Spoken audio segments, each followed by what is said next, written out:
This season on Sister Wives. You know how long I've been waiting for this? Woo, I'm about to make a name for myself here. You just make sure people know what happened here today. Oh, this is gonna be good. Cause I've been living life right like I could just die any minute. Going for a ride down the side, PCH country limit. I don't need a guide, follow lights, take me where I wanna be. You alive, I'll just breathe it. What's up, people? What's up? What's up? What's up? Go ahead, give me that number one in the chat. If you can see me, you can hear me, and everything is good. Let my brother know that you can see me. Oh, man, this damn episode. I tell you what, I see a one. I see some ones. I see some ones. Let's get this. All right. I got to tell the truth. One. Okay. I see the ones, y'all. Thank you so much for the love. Appreciate it. I got to tell y'all something, man, right off the top. One, I'm just getting over, like, whatever the hell has been going around. It landed right on my chest, and I had it all week, and I don't know what was going on. So I was struggling. I was in straight struggle mode. I wanted to release a video talking about Meri, talking about, like, the end of their relationship. I didn't get a chance to do it this week, but I'm gonna release it this week coming up. And I say all that to say this. This episode, hands down, had my blood pressure through the roof. You talking about, man, son. Man, oh, this shit. Oh, my goodness. I couldn't believe what I was. There's so much in this episode that just drove me crazy. I'm sitting there watching it. And I'm trying to be cool. But then it opens up, like, you know, they do the whole, like, last week on Sister Wives, blah, blah, blah. And I'm watching. I'm like, okay, I remember this. I remember that. I remember this previously, you know, and I'm watching. And then they go back to Meri's house. And that whole scene with Kody and Kody and Meri, and you had Nathan and Jen there, you know, trying to pretend like they two bumps on the log that can't be seen, looking down, looking around like they don't really see what's going on between Kody, standing there sobbing. And I got to tell you, that whole scene, to kick this episode off, we left the last season, the last episode, and we saw that. But to watch it again, to kick this episode off, it was a good choice just from the respect of, because it laid the foreground. It was kind of a pre-warning, a precursor of what we were about to watch. This was clearly an example of how Kody had kept looping Meri back in for the last 8 to 9 years. He's sitting there acting as though he's so surprised. I don't understand why Meri don't get a hint, why she can't leave. I mean, to be honest with you, I said the same thing. Why can't Meri figure this out? Like, come on now. Dude been talking shit. But obviously, there's some things that are going on, things that are in play that I kind of want to point out. And I'm going to save that for the video that I want to put out, because I think it'll be a little more expansive and it'll be a little more detailed. I won't do it justice here if I try to explain it. But this is why. One, when he was sitting there talking about it, you could see Meri's confusion, because Meri wants this relationship to work. I know we have some Meri fans who think she just playing the game and she don't really care about Kody, and this is just like her long form game where she's trying to screw him over. I get that. But every bone in my body tells me that Meri still wants Kody. And I believe her. I believe her when she says that, you know, if he would have asked me to stay, I would have stayed. Because that's one of the things she started to say to Jen. If he only would have asked me to stay, I would have stayed. And we could try to work it out. She's been saying that on repeat every episode since she talked about leaving him. She didn't leave him. Like, I give her credit for leaving him, because she left him because she accepted her situation, her position, and she said, you know what? This is where I need to move on from here. That's what we need to do sometimes. We don't have to like it. We don't have to appreciate it, but we just have to accept where we are. And that's what she's doing. She accepted where she was, what her situation was, and she's moving on. And I appreciate that. And I give her all the credit in the world for that. The thing is, and the thing that burns me up with this whole thing, to be honest with you, and I'm really trying not, I'm trying not to cuss. I'm trying not to cuss. The thing that just bothers me is that when she's sitting there and she felt Kody's emotion about the family parting and all that. My beard look crazy. I'm gonna change this all up. So get this last looks. But when she was doing that whole thing, it doesn't. Oh, it got me so frustrated. It doesn't escape me that Kody isn't crying because his relationship and his time is over with Meri. Kody is crying because he's not getting what he wants. He's recognizing that his time and his relationship with Christine is gone, and she's talking about not only is she living with another dude, like he knows that she moved in with another man, and she's in this big house that they had built. She knows that, or that they, this new build that they moved into. He knows that. He knows she's not coming back. He knows that, even now he's talking about, I try to talk to Janelle and ask her to come back so we could partner together where I don't really have to have a relationship with her, but I still have access to her and still have access to her money and access to, her companionship whenever I see fit. And he recognizes that that's not a viable thing for him. So he lost those two people in his life, and that's why he's crying. He's not crying because of Meri. If he could have retained one of those two, Christine or Janelle, he wouldn't have had a tear in his eye about Meri. The only reason why he's sad is because he lost those two, and Meri is just one more on top of the pile. So he breaks down and he gets upset and he goes through the huffing and puffing and showing out for the camera. And he's trying to turn it into, oh, I'm sad about this being a closing chapter for me and Meri. But clearly that's not the case.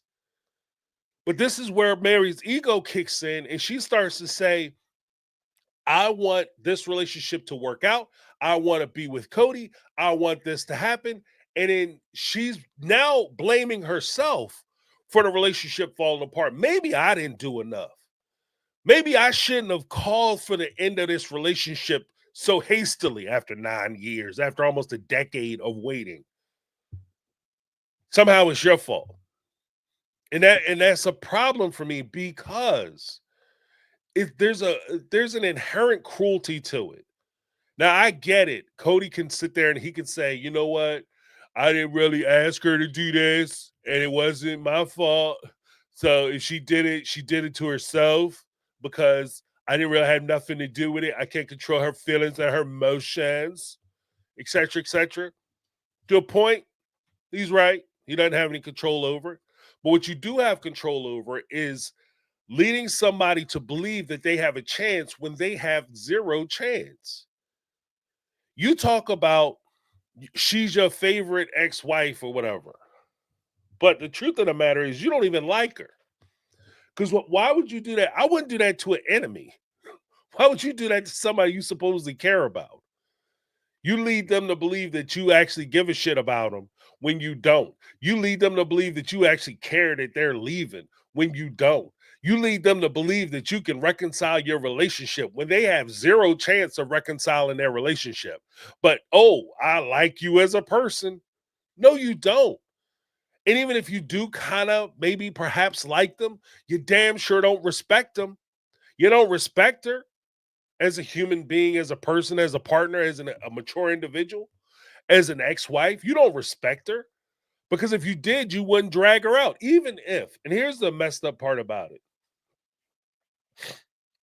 If you were going to, I'd always ask the question, I'll say this to say this. I'll say this to say this. If you were going to be the person to break up a relationship and say you were breaking a relationship up and on your way out of the relationship, you found a person that you connected with and you wanted to start a relationship with that person or whatever the case may be, or there was something that other person did that you just didn't like, you don't have to tell them about that thing on your way out. You guys are already breaking up. There's no point in you hurting them. Why go for that dunk? Why dunk on them on your way out the door? You know? Like, there's some things you don't have to be, like I always say, like, honesty is the virtue and all that other good stuff. And I appreciate that. But there's some things you just don't have to share because you care about them as a person. I don't have to be this cruel on my way out. We're already breaking up. It's done. If you cared about Meri, you actually cared about her happiness and you wanted her to move on and be happy, even if you thought to yourself, I wish, I'm Kody, and I'm saying, I wish we could have worked this relationship out, but I know we can't. I would never tell Meri that. Why wouldn't I tell Meri that? Oh, James, that'd be so nice for her to hear. It would be nice for her to hear if she could hear it and move on, but she can't. Because if she hears that, then all she's going to hear is there's a chance. And you want there to be a chance. And then she's going to try to make sure that she's available for that chance. So you're denying her happiness.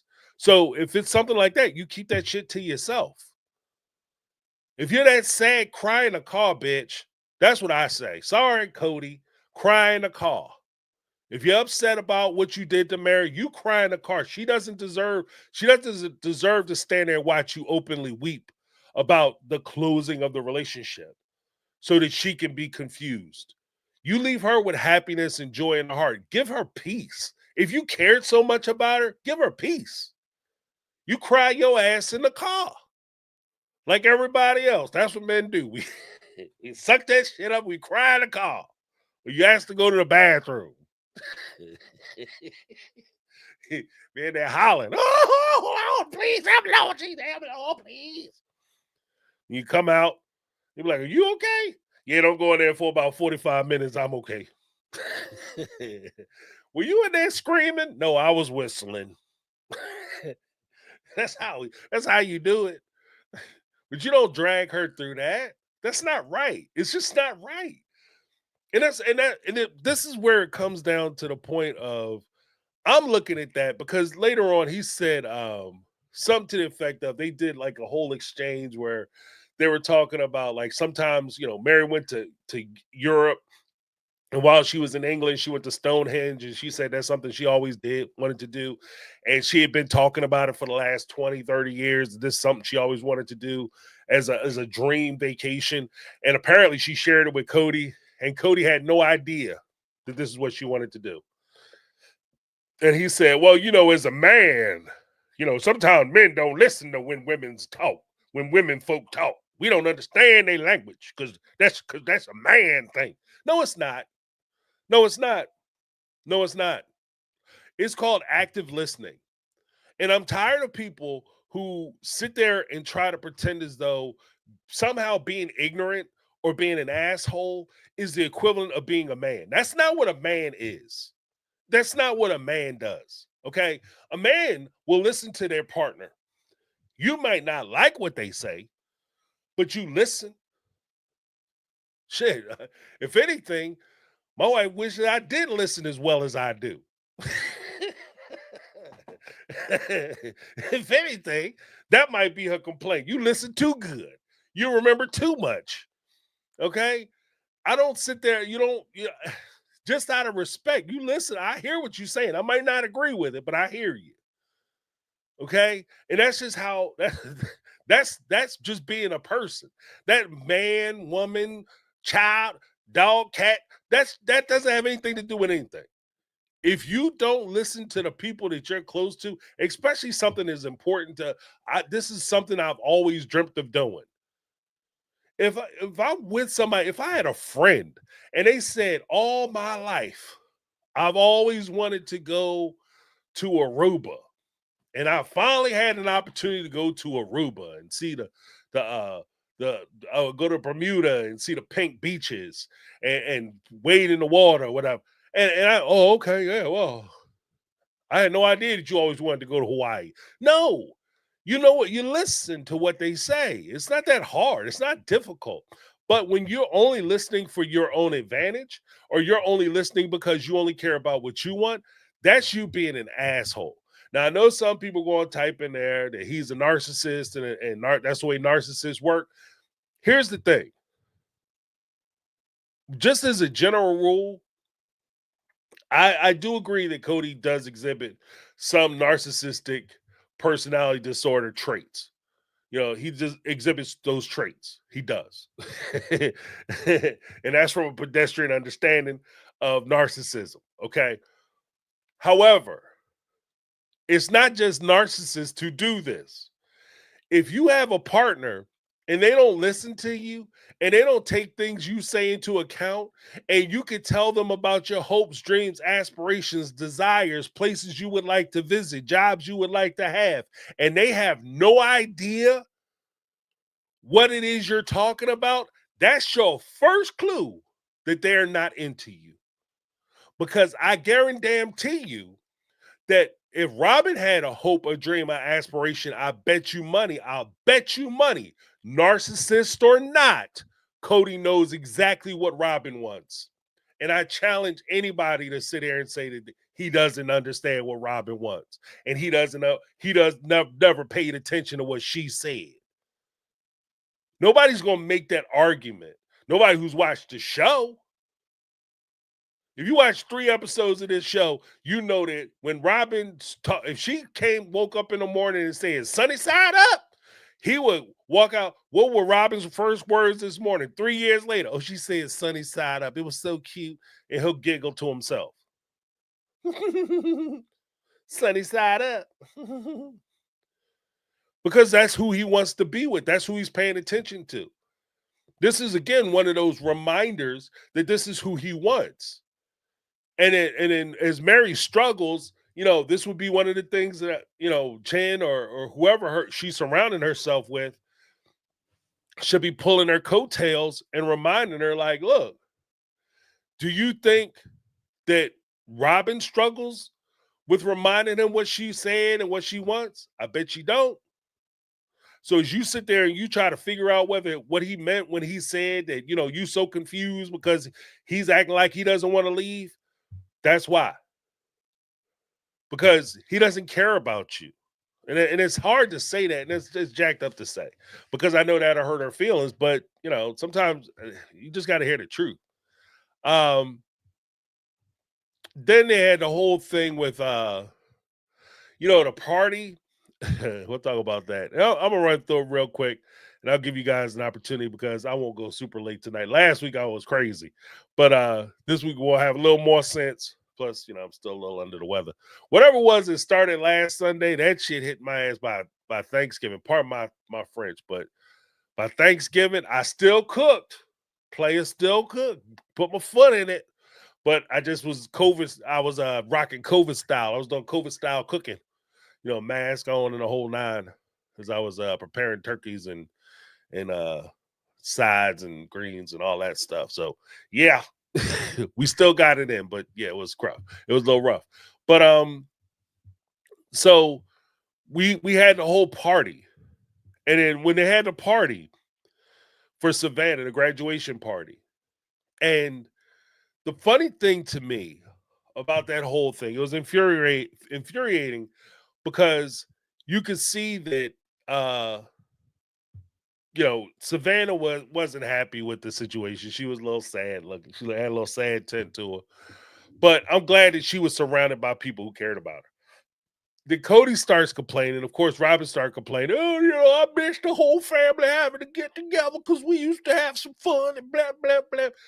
The reason why they're mad isn't because they couldn't go to Savannah's party. The reason they're mad is because Robin's second daughter couldn't have a big party with the whole family there.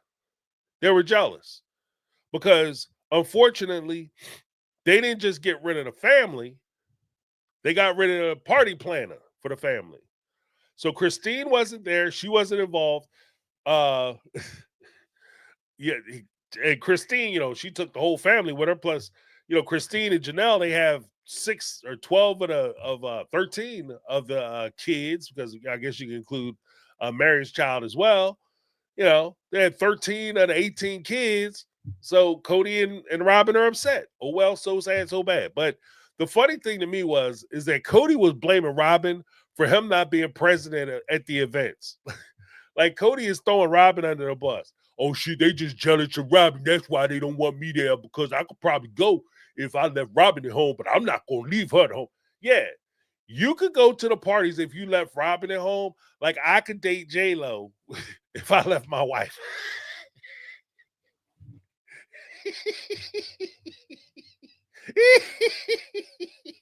It's not happening, player. It's not happening. Okay? No matter how much you dream, me and Rihanna be dating next week. I just gotta set up my Tinder account. That's all that's hold me back. You big dummy. Like, Kody, like Janelle said, you don't get along with 95% of your kids. Okay, which is pretty much everybody except for maybe McKelty and the 5 you got in your house. And I don't even know if you get along with all 5 of them. So, because we haven't seen Dayton on the show, but you you get along with them, but you don't get along with none of the other kids. So you aren't welcome at the house. But I enjoy how they're jealous. They're upset because you want to bring Robin, and the only reason they're upset with Robin is because they jealous. The kids are jealous of Robin. Are you serious? So that's a weirdo thing. Then they'll say, you know, and then of course, like I said, the whole I could definitely go, but as long as I leave Robin at home, that doesn't seem like a thing, but okay. Whatever you say that makes it easier for you to go to sleep at night, I guess. He said, what did it say? Oh, then they had a meeting at I'm just gonna kind of run through these. Then they had a meeting at Meri, Kody, and and Robin met at Robin's house. That whole conversation, that whole thing, it was crazy to me. One, Meri fans, sorry, I gotta say this. Why did Meri throw Janelle under the damn bus? Why? Like, even if you thought Janelle was coming out and she was coming out for some nefarious reason, as far as I could tell, Meri didn't get any advantage by alerting Kody and Robin that Janelle doesn't trust them. You don't get any advantage in that. This is part of the culture that exists in that family where it's all triangulation. If I can get them mad at this person, then we actually have a relationship. It's that bullshit, you know, the friend of my, the enemy of my enemy is my friend. It's that whole ridiculous notion. You know, but it doesn't recognize that self-interest trumps all that. Okay, it's about self-interest. So even in a particular case where you say the enemy of my enemy is my friend, that alliance is solely based on vested interest at the time.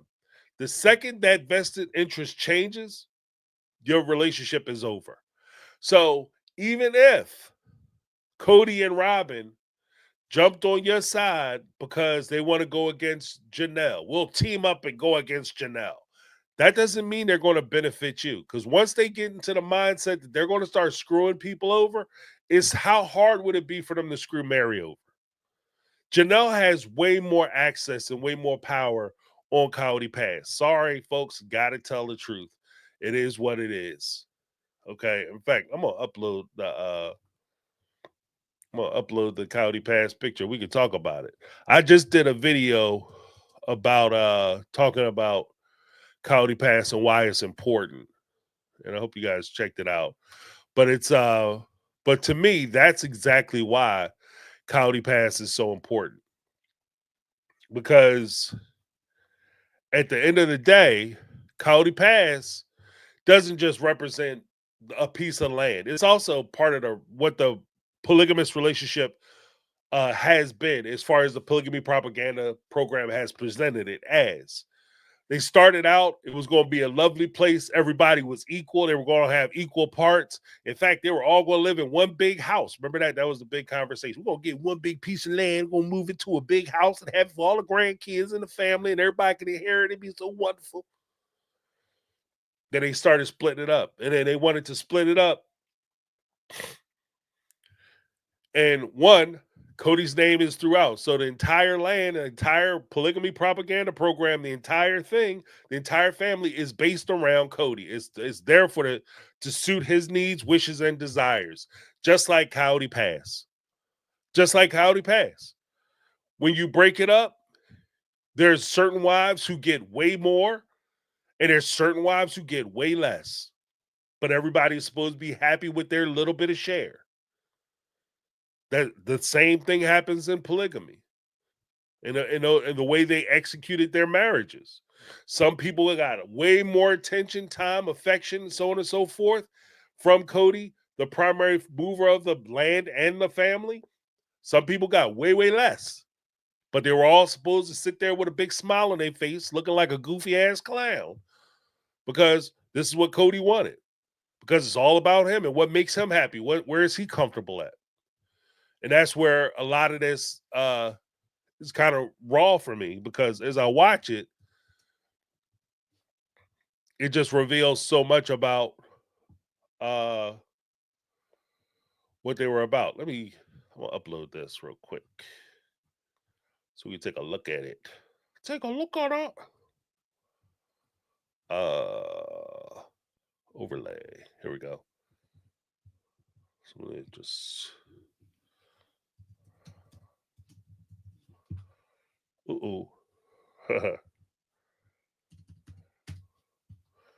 Yeah, we'll just upload this real quick.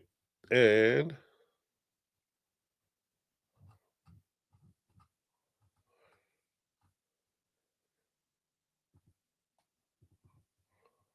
there we go.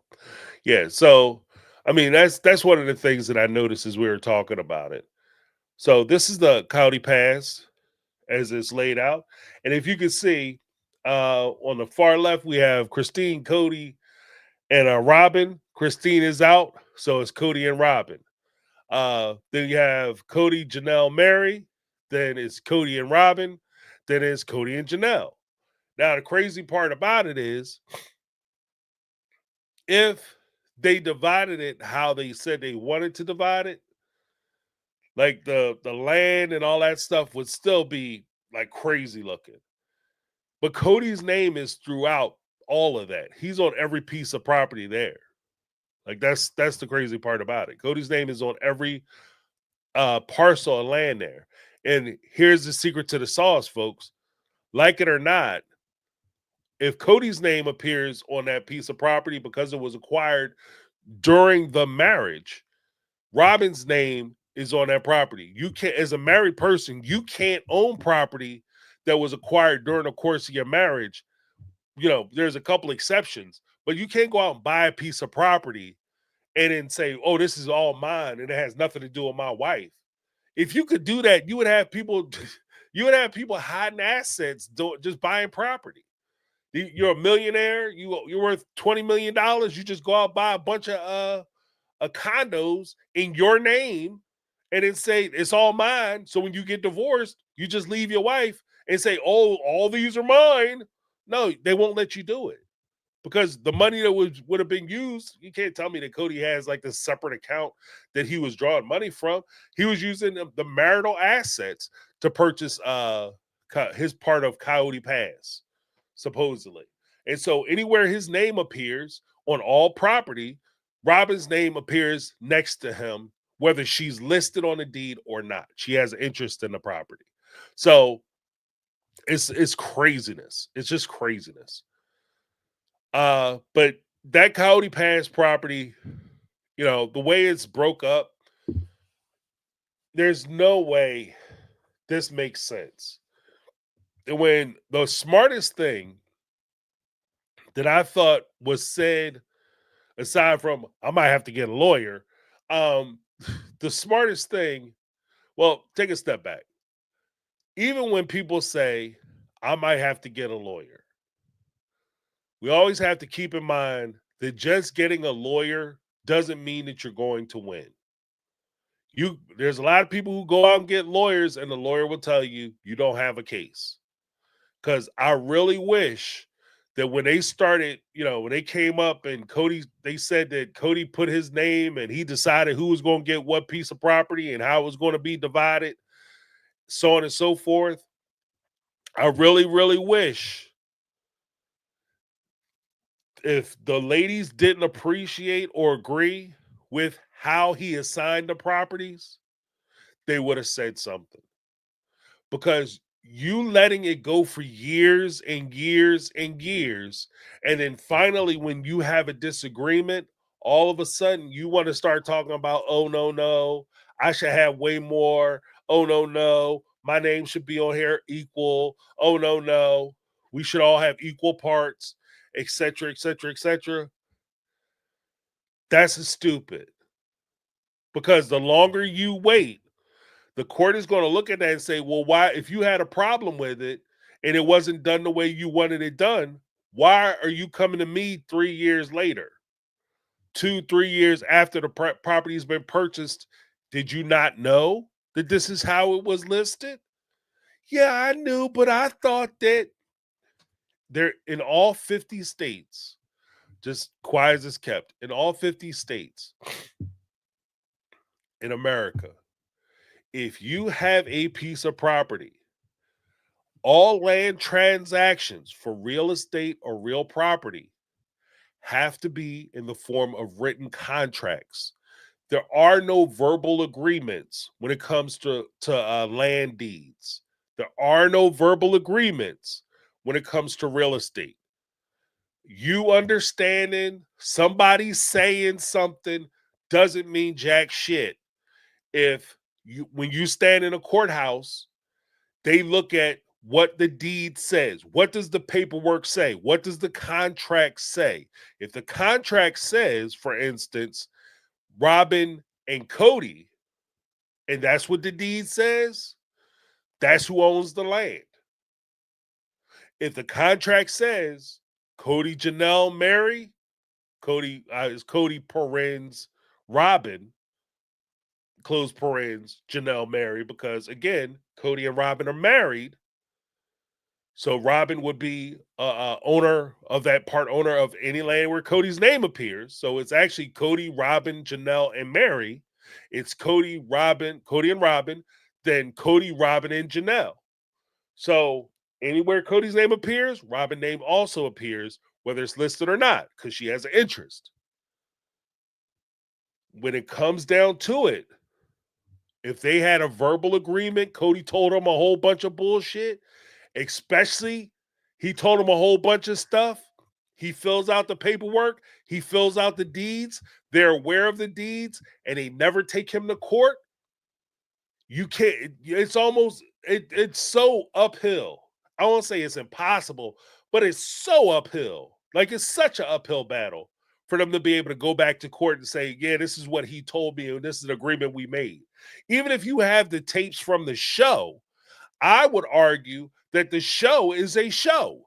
It's a TV show, y'all. It's a storyline. That's he made that up. He just did that for excitement. It's drama. That's what I would say. And I'm sure that's what Kody's attorneys would say. So, I mean, this is, I don't know.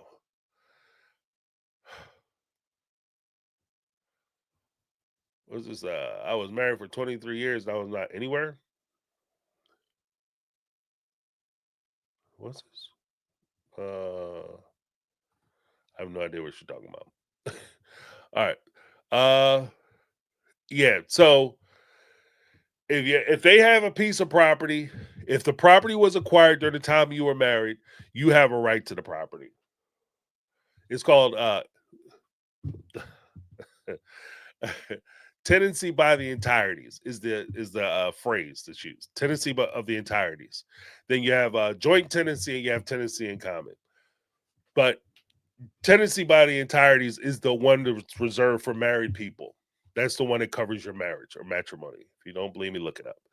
You have rights. You have rights to property. If it's acquired, especially if that property, even if there was a lawsuit, there's actually case law where a person was married, they had a piece of property before they were married, which typically would exclude you from being able to claim that property as a marital estate because they had it prior to being married. One of the things that had to be established when they were sued, because it was actually a woman who had all the property. When a gentleman married her, she had, I think it was like 4 apartment complexes. So when he married her, he wanted to get a divorce. He wanted to get part of those apartment complexes that she had prior to being married. And then the part of the case law is that she was able to establish that they had the property prior to being married. She owned the property prior to being married. Second, she was able to establish that none of the marital funds were used to keep, maintain, or improve any of her properties. So it was a separate bubble, separate account that she used to maintain her properties. Had she not been able to do that, or had she used marital accounts or marital funds to improve, maintain, or pay taxes, or whatever the case may be on those properties, at that point, the spouse who didn't own the property would have some ownership or some equity within that property. That's what they found. So, and it depends on the states, or what the jurisdiction. But with all that being said, they moved to Arizona. When she moved to Arizona, Robin was his full wife. When they purchased Coyote Pass, Robin was his full wife. When they purchased the McMansion, Robin was his full wife. So I have no reason to believe that she doesn't have her interest in any of those parcels of property. I know the family lore, and they're all separate and they all married and this, that, and other. According to the laws in the states that they lived in, they don't recognize polygamy. None of the states they live in fact, in the United States, they don't recognize polygamy. So, because that's the case, when Robin moved, none of these other women were his wife. The only wife he had, especially during the relevant time periods, was Robin. Robin owns a piece of those properties. So, with all that being said, that kind of annoyed me when we start talking about, like, I'm gonna get a lawyer. You have to start, not only is it incumbent on you to get a lawyer, but it's the timing that you get a lawyer, and you don't have to give away all the information. You don't have to give up everything you got. Why are you giving up your sources? That's the number one rule. Like, if Janelle came over and gave you a solid and she tipping you to what's going on, and you coming over trying to pretend like these people are your damn friends and they're going to do you a favor, somehow you will hip them. Oh yeah, Janelle, she's saying we gotta protect ourselves. What you think about that? What you think about that? Oh, why would she say that? Shit. You sitting there with you sitting there wearing pork chop draws, talking to 2 pit bulls about what's for dinner.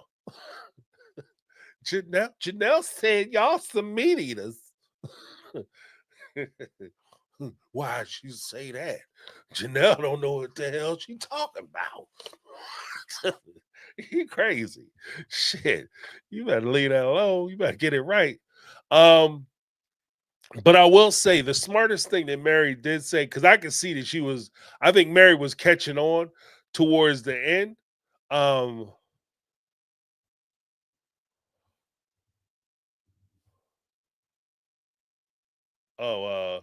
Yeah, we'll talk about that in a minute. Christine signed over her land. But the smartest thing Meri said, because I could tell she was getting she was starting to catch, like, what the shit? Like the spider neck, like her spidey sense was going off. The hairs on the back of her neck started standing up. Because she did say that she wanted to get an appraisal on the land. And that threw everybody for a loop. When she said, I want to get an appraisal for the land, because instead of us sitting there talking about some trees and guessing about what's going on with the land, we need to get some people out there so that they could tell us what's worth what. And did you notice how quick all of a sudden everybody ass got confused? What? Why would we get appraised? Why would we do that? We don't need to know how much it is. I'll go out and I'll eyeball it. There was a clip I wanted to pull. I couldn't find it. Where Kody talked about when they first moved out, he was going to have Coyote Pass, and he thought it was going to be so easy to build because, you know, they had their houses built in 6 months in that developed property where they were doing the cookie cutter style houses on the cul-de-sac. He thought that, you know, it was going to be that easy. And I said that before. I said that that's what he thought. And I found a clip where he actually said that he just thought it was going to be, they go out and basically decide what house they're going to throw there on the property. But, you know, they have to do the land. They have to develop the land. They have to put in utilities and all that before they even talk about putting the property in. He later went on to say that, you know, with them paying all the mortgages that they had paid because they still had the houses in Las Vegas, they hadn't sold those yet, and then they put the money down on Coyote Pass, and they had like all these mortgages. They had, I think at one point they were floating like 9 mortgages plus the rents that they had for each one of the family members. So you had Christine's house, you had the other 3 wives had homes that they were renting, then you had the 4 houses in Las Vegas, then you had the 4 parcels of land in Coyote Pass. And he was saying, yeah, it was a terrible idea, terrible planning, terrible. If you recognize, and you've said this on the show, that it was terrible planning, you had to have foresight, you didn't know what you were doing. If you admit that, why in the freaking world would I trust you when it comes to you making the kind of decision on how the land should be split up, what division we should use, how we should divide the land? Why would I trust you? You have no idea what you're talking about. Why would I trust you? That was stupid. The smartest thing they're saying is, let's get somebody out there to appraise the land. The problem that I have is that they go out and appraise the land and they find out that one piece of land is worth more than the other piece of land and Kody's name is all over it. He can strong arm them and try to squeeze them out of the land. When they start talking real numbers and real value, he can turn around and say, you know what? Yeah, I'm going to squeeze you out of this land. This is the dummy do. I just wish they would have did this so much different because this is just such bad. It's just such bad juju. But that's the first sign that you're getting ripped off. When the person who's trying to sell you something doesn't want you to go out and get an appraisal or a value on the thing that they're trying to sell you. Somebody trying to sell you a car and they don't want you looking at Kelley Blue Book or Edmunds or Nada. They don't want you looking at any of those reference points so you can figure out how much the car is actually worth. But they want you to trust what the MSRP says or what their little sticker on the window says. That's what the car value is. You're getting screwed. And that's the first sign that you're getting ripped off. All of a sudden, Robin got all kinds of opinions, but then she gonna sit there and try to, why would we do that? I don't know why we would. I guess we could go get an appraisal, Kody. What you think? And Cody's ass sitting there stuttering. Oh, come on. You about to get ripped off. You about to get ganked. Oh man. I don't know. Yeah, then we'll talk about like this the last thing. Well, second to last thing. Whole thing with Christine. I've said it before. With Christine and her portion of Coyote Pass, let's be very clear. Christine did not have to sign over her portion of Coyote Pass. She never had to sign over that portion of Coyote Pass. There, like I said from the beginning, this actually goes both ways. Deeds and contracts have to be in writing. Kody's name couldn't appear anywhere near Christine's house.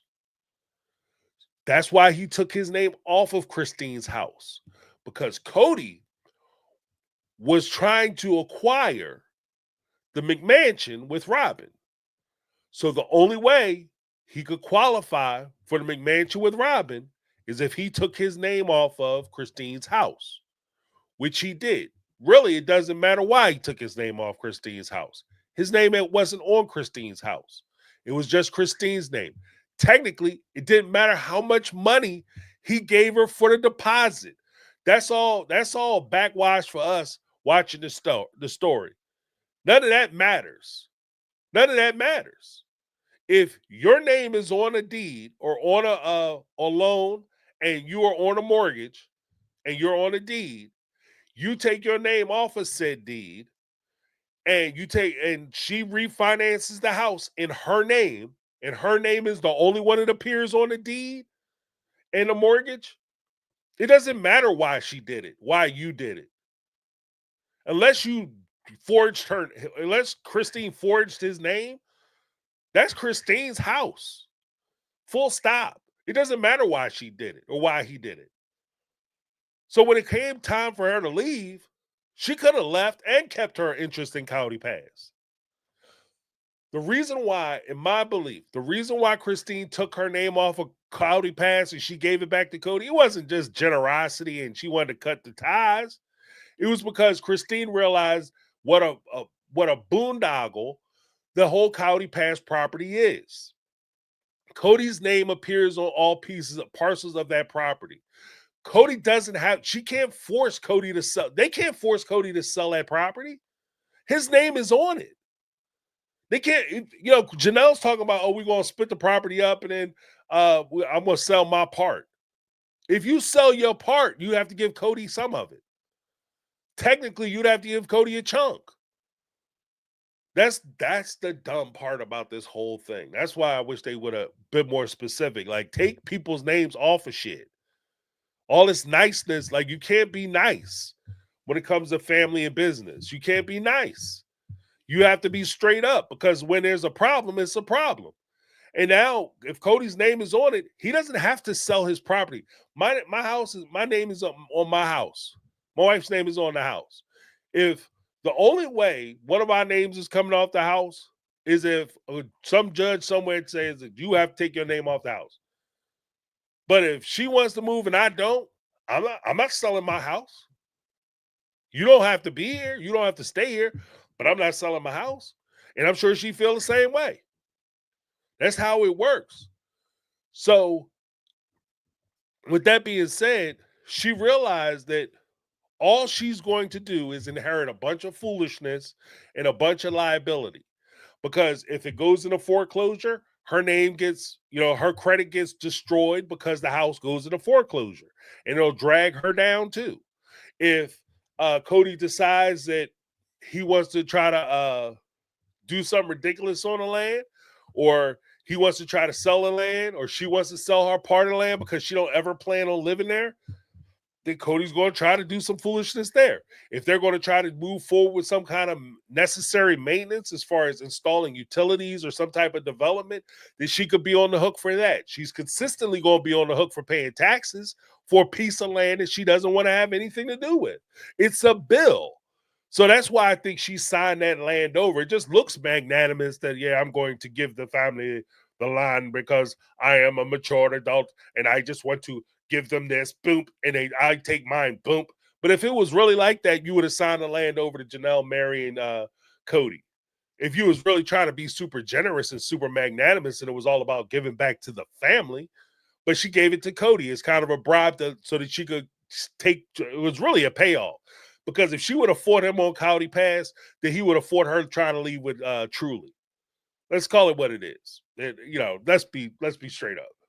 Maybe it's because I'm sick. I'm more direct, but yeah, I think that when Christine signed over Coyote Pass, it wasn't a trade for the property in the house. It was a trade so Kody would let her move to Utah.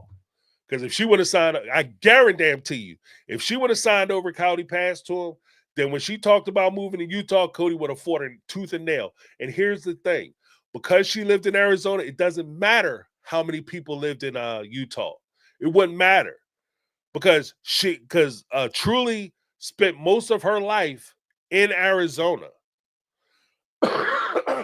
Most of her years, older years, were spent in Arizona. He could have fought and kept her in Arizona. He could have held her as hostage in Arizona with using Truly. So I think that she did the trade-off. And then once she got down there to Utah, she stayed down there for a couple years, got herself nice and settled. Truly was nice and settled. She was established. Truly hits 14 and she applies for child support. I'm not mad at the move. It just is what it is.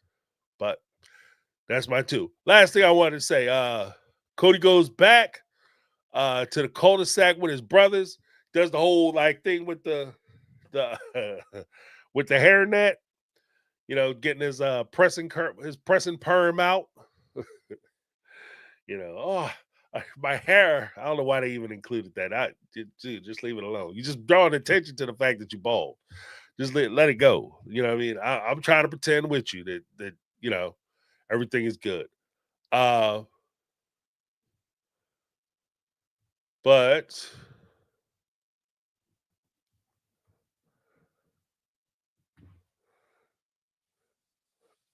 so here's the deal. They get out to the house. Kody goes back to the cul-de-sac and sees the house that he sold, and he gets all teary-eyed. Oh, I used to live there. I'm so sad. I came back a couple years ago and I started crying. You know why Kody was crying? He wasn't crying because the family was all together in the cul-de-sac. Because you notice they didn't try to do anything. They didn't try to repeat that once they got out to Arizona. They weren't looking for cul-de-sac houses or new development that they could buy 4 houses all together. They didn't do none of that shit. Nope. He threw it all on Fantasy Island, Coyote Pass. You might as well call it Fantasy Island because they never going to build on that land.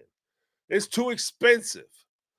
And according to some people, they keep telling me that like you can't even live there year round. So it's like vacation homes and stuff. So there's no way in the world you're gonna put the kind of money on the Coyote Pass that you can't even stay in. He could have took that $2.2 million and put it on Coyote Pass, and he still probably wouldn't even have a house there.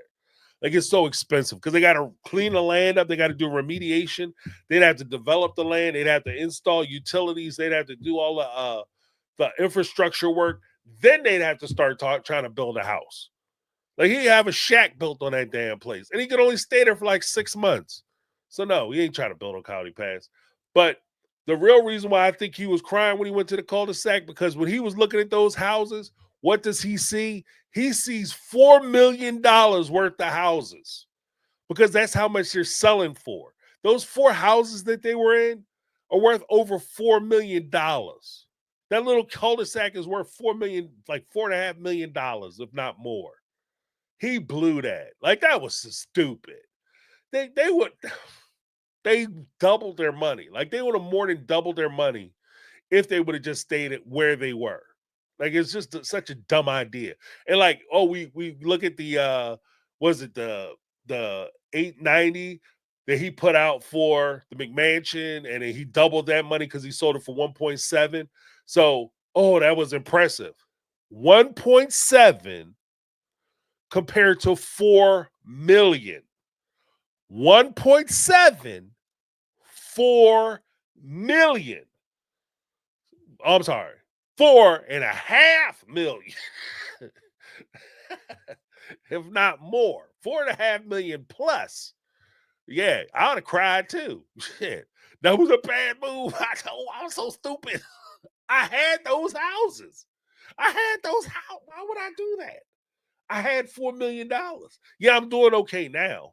I'm doing all right because I stole that other money. But $4 million, that's such a bad move. Such a bad move. Oh, man.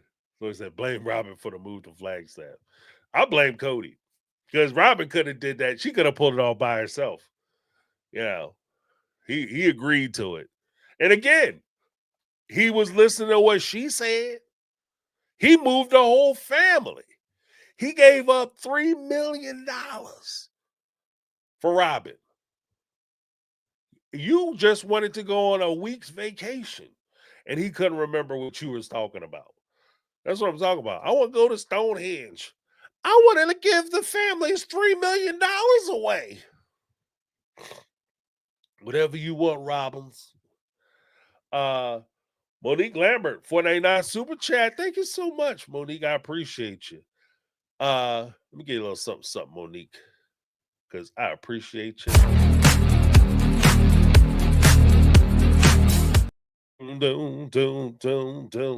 Got a sassy experience $5 super chat, but Janelle was just as messy and dumb, if not more, because she had leverage, but wrote a blind check to pay it off with a hope and a prayer.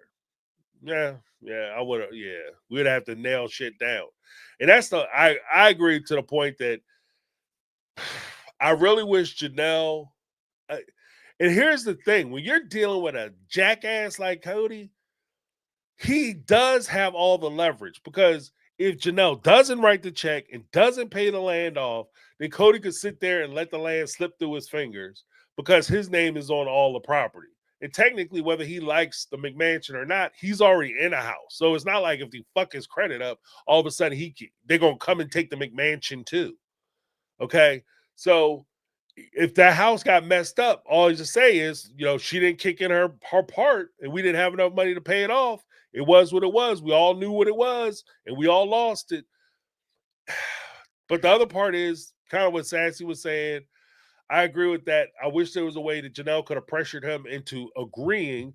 Like, they should have already. I don't know why you waited to the last minute to pay the property off. One, I don't know why you waited to the last minute to hire an appraiser to go out there and take a look at the property and survey the property.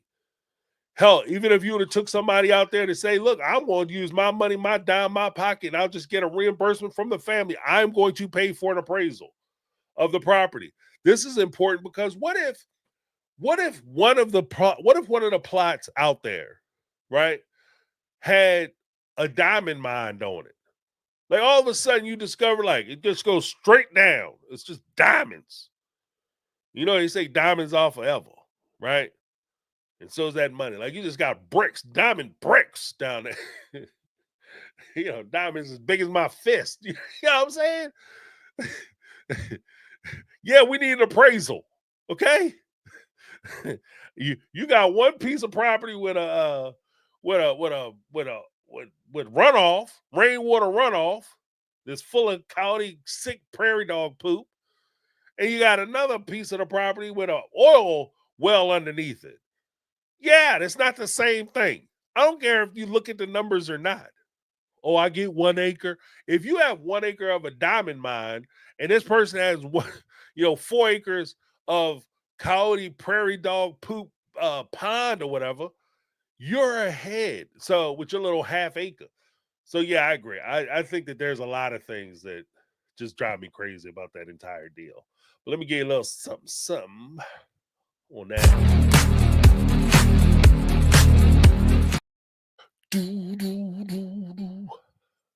Next up, we got Katrina Morgan with $5 super chat. I realize Coyote Pass is one big metaphor for how Kody views his wives as property. That's also true. I 100% agree with that. Let me give you a little something on that one. Yeah, he views them as property. Something to be used and abused to his own entertainment and then discarded as well as he sees fit. So true. Sharon D, $4.99 super chat. So I think it wasn't about throwing Janelle under the bus, but she was agreeing with her in front of Kody and Robin. I thought it was smart. Well, the way she said it didn't sound like an agreement to me. It sounded like, this is what Janelle said. It's kind of like, how sometimes, like, I see that with parents with like small kids. The parent wants to say something slick, so they say that the kid is saying it, as a way to, like, I'm kind of puppeteering through the kid to say this thing about you. If you're going to be aggressive, be aggressive. That's what I say, because Kody and Robin didn't think that, I'm sure they didn't think that Meri was saying that she was also thinking about getting an attorney. It just looked like she was saying that, this is what Janelle said, that I would be careful with y'all. What y'all think? You think I should be careful with y'all?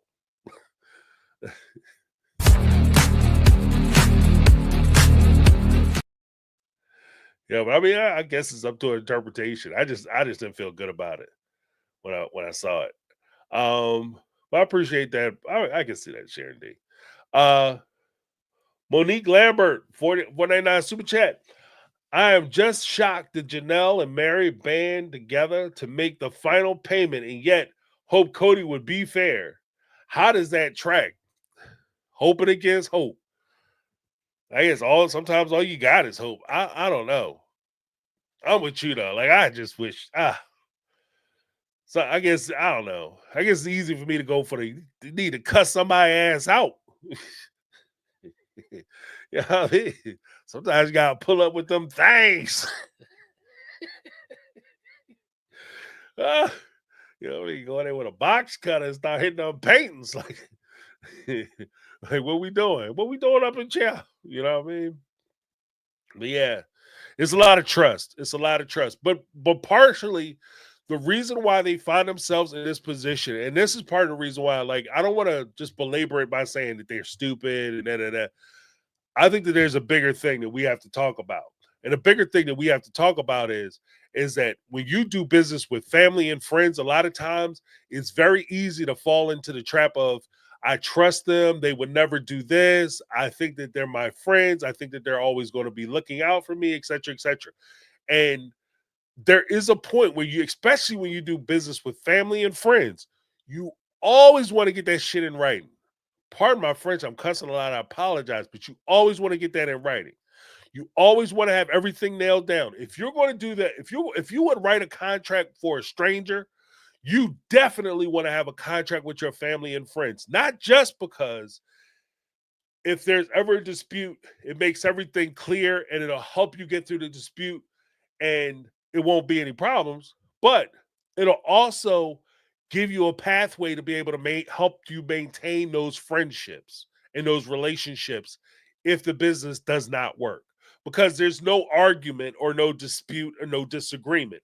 People might leave with hard feelings, but it will be what it is because you went into it understanding what it is. As opposed to Kody goes in, oh, we're going to do this, and I would always look out for the family, and maybe he really means it when he says it at first. But then he starts to, because here's the one thing with getting the appraisal, just to kind of go on what you're saying. You might start off saying, oh, yeah, I'm going to make sure everybody gets the equal share. Like, so I'm going to give Janelle 4, I'm going to give Meri 4, Robert going to get 4, I'm going to get 4, and that'll be it. We'll just kind of, the pond is bullshit, so we just going to have 4, 4, 4, 4, 4. The problem is, if you look at the plots, and an appraiser does go out there and they look at it and be like, whoa, this 4 is worth way more than that 4. Then Kody's going to say, well, I want that 4 that's worth a lot of money. And if you disagree with me, or they say that, hey, this land is worth $10 million. Let's go crazy and say the land is worth $10 million. Kody might look at that and say, you know what? I always wanted to be a multimillionaire. And if I start splitting this land up, I'm not going to have $10 million. My name is on all of it, so why am I doing that? And he might fight him. And that's the weird thing about them even going to get the appraisal. So, I mean, they trusted him. I don't feel good about them trusting him. I don't think they should trust him. But they put themselves in a position where they have to trust him now. And it's jacked up. But thank you so much, Monique.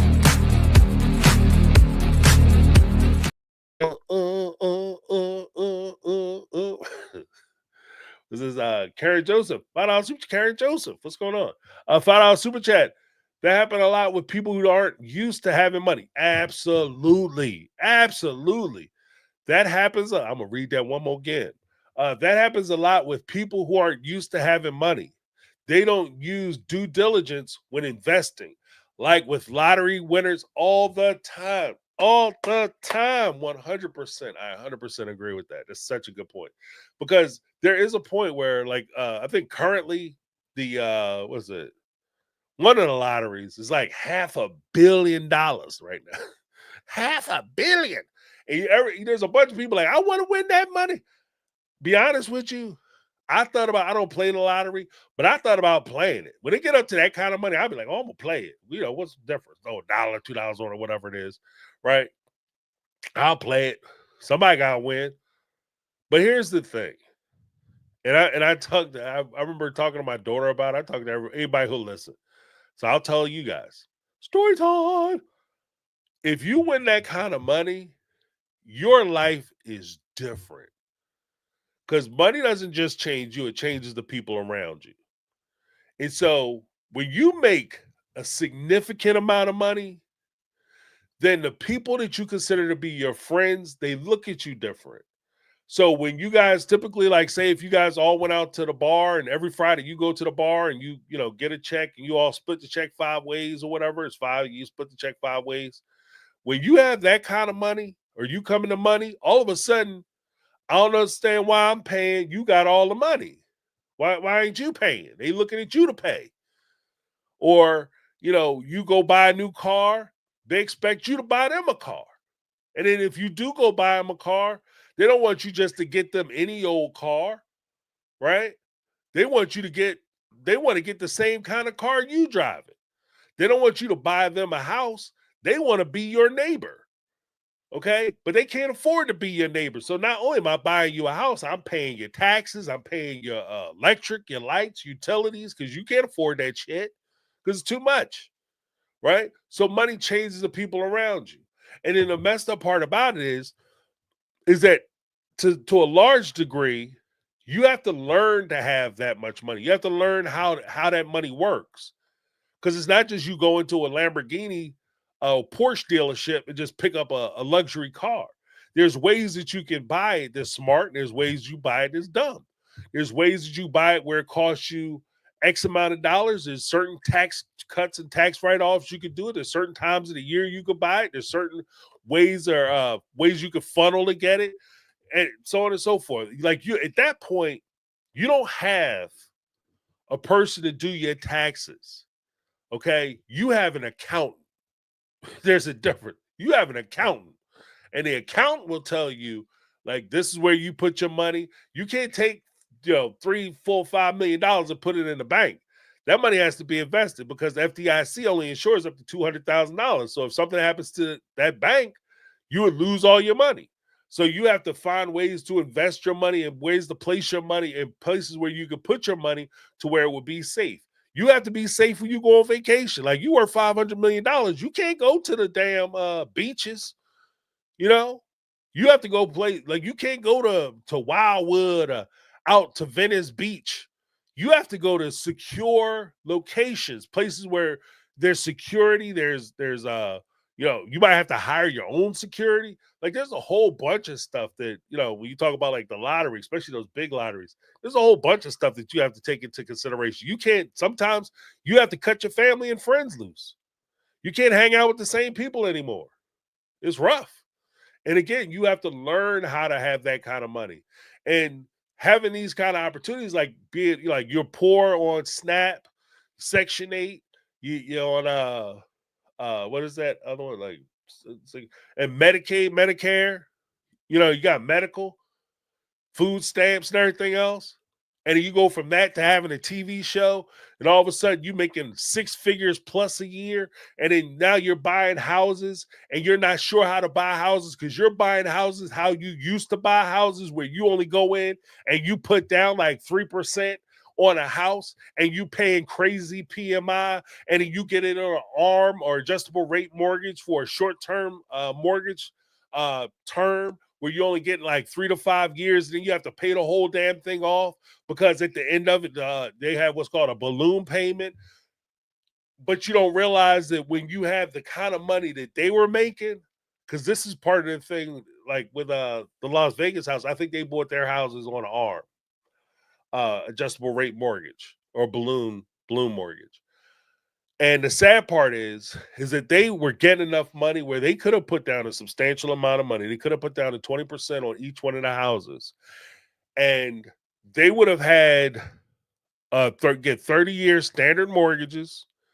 30-year conventional mortgage loans, and they would have made out so much better. But it just seems like everything that they buy, they do on a short term. The one property where it seems like they invested well was actually that last property that Kody and Robin bought for $2.1 million, where they put down $400,000, which is 20%, so that they can avoid the PMI or the loan, the mortgage insurance. Because if you don't put down a certain amount of money, the bank doesn't feel comfortable that you fully invested, so they're gonna make you pay additional interest on a loan as an insurance policy that you are serious about the loan, because they're taking a risk on you. So yeah, 100%, Karen Joseph. Excellent point. We get a little something. All right. Then we have Sharon D. Sharon D. 189 super chat. I think Christine signed over the land to get him away from the equity made from the sale of her Flagstaff home. No, he could have touched it. That was all hers. That's 100% hers. Because what equity could he claim? She paid all the mortgage bills, and even if she didn't, once you take your name off of it, it's kind of like Meri with the divorce. Once the divorce goes through and it's finalized, you can't go back and say, "Oh, you know what? I should have got alimony." If it's not in your divorce decree, you don't have a chance for it.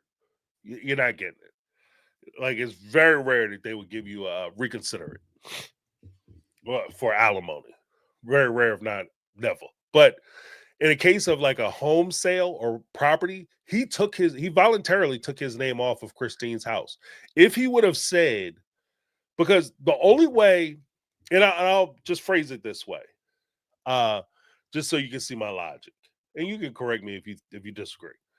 But the only way Kody could have claimed that he had an vested interest in Christine's house, is if he admitted that he lied on the home application or loan application for Robin's house. Because part of the reason why he took his name off of Christine's house is because he couldn't show that liability for that mortgage on his credit rating. Because his income to debt ratio would have been way off, because that would be a debt that he would have. And so they say, the mortgage people would say, how in the world are you going to afford the McMansion if you owe for this house here? And he would say, well, I'm not paying for that house. Christine's paying for the house. You're still responsible for it because your name appears on the mortgage. So you're still like, so if the mortgage is $3,000 a month, then Kody, they're looking at it like Kody is responsible for that. Kody and Robin, because they're married, are responsible for that $3,000 a month for that rent.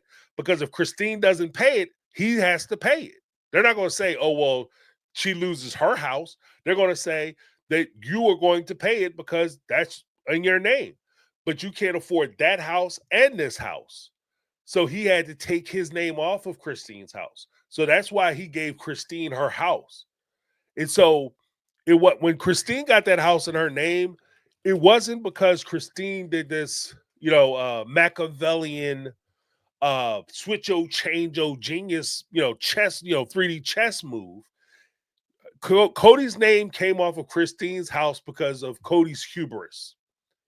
And to be honest with you, if anything, that's part of the reason why Kody is so pissed off at Christine, because he did it to himself and he can't accept the fact that he took his name off of Christine's house. Because had his name been on Christine's house, then if she would have sold it, which he wouldn't necessarily have to agree to her selling it. He could tell her, like, no, I don't want to sell it. If his name is on the house, he could have told her she's not selling the house. And that would be a whole issue. But with that being said, his name was off Christine's house. There's nothing that he could have did. He could, because what is he going to go to court and say? Christine owes me some money. Where's that at? Christine owes you some money. Where's that at? That you had investment in the house. because that's what I was saying. What like the way that they did the money. That's part of the reason why the purchase of that McMansion, the purchase of the house. They, from my understanding and listening to them talk, the way that they did the LLC was basically it was a bank account that was established to pay for the needs of the family. A need would be shelter. So you could take from the LLC to buy a house because that's shelter. So in Christine's case, she took from the LLC to buy the house. She felt the need to give the money back. So when she sold her house, she paid that house money back into the LLC because that's what part of being a family was. So basically, it's like, think of it like a pyramid scheme. Like you put in $10 and eventually you at the top, you get $1,000. She was at the top, she got $1,000. She felt that she went back to the bottom, she had to kick in the $10. She technically didn't have to give her money from a house sale back to the family. Because you can't take a loan, because a big part of it is that as part of a loan, you can't take a home loan out. No, there's not a bank in the world that's going to give you a home loan when you're borrowing your down payment from somebody else. The reason they won't do that is because if you borrow the deposit for the home from, say, your parents, then your parents go into the first position on the loan. The bank or the mortgage company will be in the second position on the loan. So if you stop paying your mortgage and they foreclose on the home, if they sell the home at a sheriff sale to recoup that money, then your parents get their money back first because they're in the first position. The bank then would recover any money that's residual after that fact. That's why banks don't do that. So if you get a loan from your parents, you get money from your parents actually technically have to sign an affidavit saying that this money is a gift and they're giving you this money and they don't expect you to pay it back. Excuse me. They don't expect you to pay it back. And if that's the case, there's nothing you can do about it. Like Kody was stuck. Kody was stuck. Maybe for a good storyline, but Cody's ass was stuck. There's nothing he could do. And that Coyote Pass, that was Christine's. She gave it up. Why she gave it up. But there was nothing he could do about that house. Because let me ask y'all this. Do you think if Kody legitly could have come in and taken money from Christine, that he wouldn't have did it? You think he let Christine go out of the kindness of her heart, let her walk away because he got that little bullshit Coyote Pass property? He took Coyote Pass because she offered him Coyote Pass so she can get Truly out of there. She was trying to create, distraction so she didn't have an argument about Truly. So she gave him that. I think that's why she gave him Coyote Pass. But if he if he could have kept, because he was trying to get Janelle to buy Christine's house. He wanted Christine's house bad. So there's no way, if he had any hope or of investment or feel like he had equity in that house, he ever would have let her move on it. Like, even if she would have paid the money back, he just would have shifted that money in the Coyote Pass and just said that, no, as a family, we still got equity in your house. He still said that. Even when she was trying to move on. He was still trying to tell that lie. But yeah, thank you so much for the super chat. Appreciate you.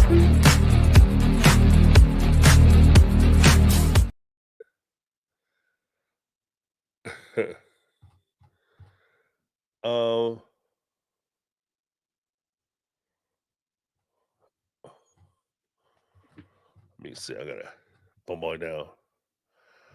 What's this? Nicole Aggie. Correct James saying when Kody said he can't kick the boys out because he wasn't on the contract. He had no legal way to make the boys move out. Yeah, that was another thing because Kody messed himself up. To be honest with you, Cody's love affair with Robin not only messed the family up, but it really hindered a lot of this stuff because he was so vested in her. it really hindered a lot of the stuff that he was trying to do. Like even on the back end, like some of the sneaky rat shit stuff that he was trying to do to a lot of the other family members, whether it was taking custody of Christine's house. He couldn't do it because he was so worried about being on a deed with having a big fancy house with Robin that he couldn't screw over Christine the way he wanted to. When he wanted to take control over Janelle's house and have a say in Janelle's house, he couldn't get a say in Janelle's house because he wasn't on the deed there. Because that would have been the if he would have appeared on a lease, like any type of monetary commitment of funds, that impacts your credit score. And when they looking at your debt to income ratio, and you're talking about you want to get this mortgage so you could buy this big fancy house with Robin, there's no way he would have qualified for that loan. So he couldn't get on the deed with her, get on the lease with her. So when it came time to kick the boys out, I want the boys up out my house. You don't live here.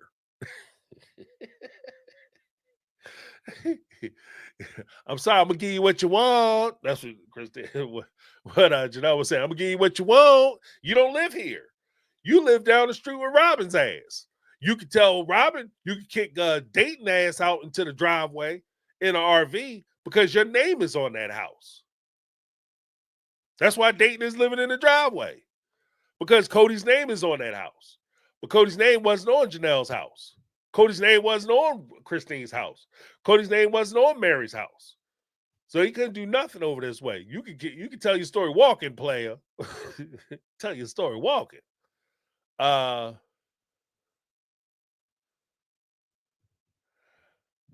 Patrice Banks. Doctor, they call it doctor.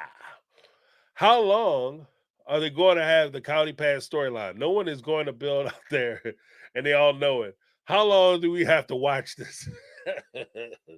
Because Coyote Pass is the last vestiges of hope that any of the other wives aside from Robin are going to get anything financially out of this family, period.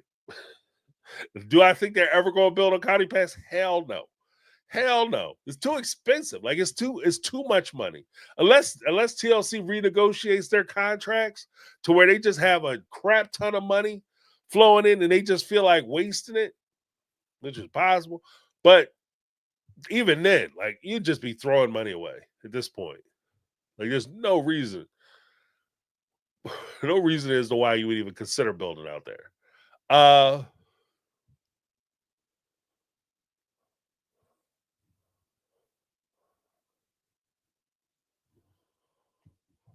Let me put in I'm gonna put the link up so you guys can come on up if you like. I have to redo this 1 second. Do.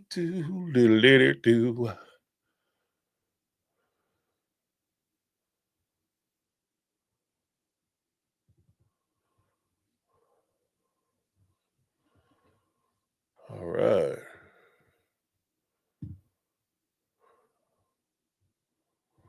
Here we go.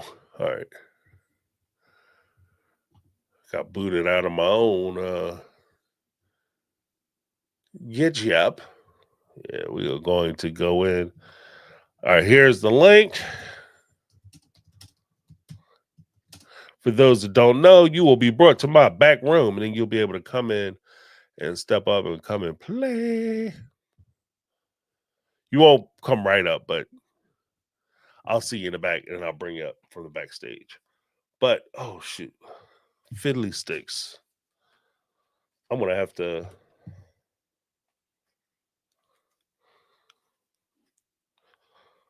Uh-oh. I'm going to have to... Hold on 1 second, guys. You can still hear me, but you can't see me because I have to do some behind-the-scenes stuff.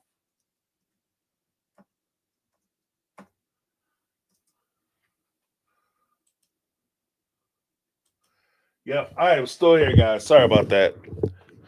I have to... I forgot to unhook some stuff so I can hear you when you call in. Let me turn this off. All right. Yeah, but... Yeah, I don't want folks to get all bent out of shape about Coyote Pass, but it's such a. If I find it interesting because this is one of those storylines where people are going to get. People are going to get jammed up because there's no way this is going to turn out good. Coyote Pass is one of them situations where it's just always going to be bad because there's no division or compensation that's going to come out that's going to make sense. So there's that. All right, here we go. In fact, y'all, I had to do some stuff. Thought I was ready, but I was not ready. Because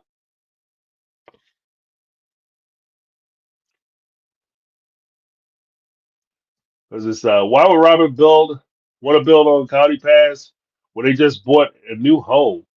Yeah, they bought that house. They don't have any intention of building on County Pass. They just kind of throw that out. I think County Pass was a boondoggle in order to tie the women's finances up because basically what the move to Arizona was a financial realignment of the money, the family's money. Because prior to moving to Arizona, they were on the cul-de-sac. Each one of the wives, and like I said, it was $4 million worth of property, $4.5 million now worth of property. But each one of the wives had the property in their own names. Christine had the property in her name under her own loan. Same thing with Janelle. Meri, even though her and Kody were married, when they were divorced, I believe that technically Kody was still on the property for Meri. So the only two pieces of property Kody technically had any say over was the property with Meri and the property with Robin. Because if you look at the documents when Meri's house was sold, I know people are going to disagree with me, but there's documents where Meri's house was sold, where Kody and Meri sold the house. They were both at the closing, and they both signed for the sale of that house. So they both owned that house up until the time they transferred that house over to the next party who owned the house, purchased the house. So at that point, Kody only had a vested interest in two of the four properties. It should also be noted that Robin had significant loans against her home on the cul-de-sac. So there's a possibility that Robin, at the end of the term of that adjustable rate mortgage, was going to lose her house. I think that Robin was going to lose her house. So when they were talking about where we go, what we go off, and would you want somebody living next to you and all that other stuff, that was because Robin was coming out of there. So in an attempt for Kody to not only move them away so that they could sell Robin's house and get money from it and move the rest of the family, it was a way for him to recapture that money to get it out to Arizona. They say they're going to buy Coyote Pass. They put a little bit of money on Coyote Pass, and at the same time, it gives a huge influx of money into the family fund, which allowed him to be able to purchase Robin's home. So I think that's the whole purpose of it. But I'm going to give.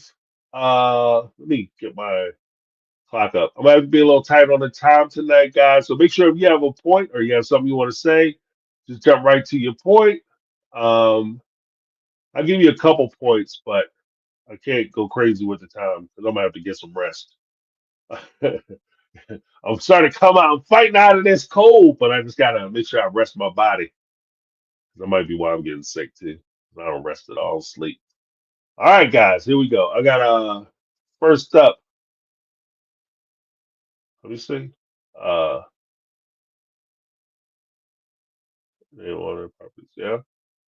that's the point.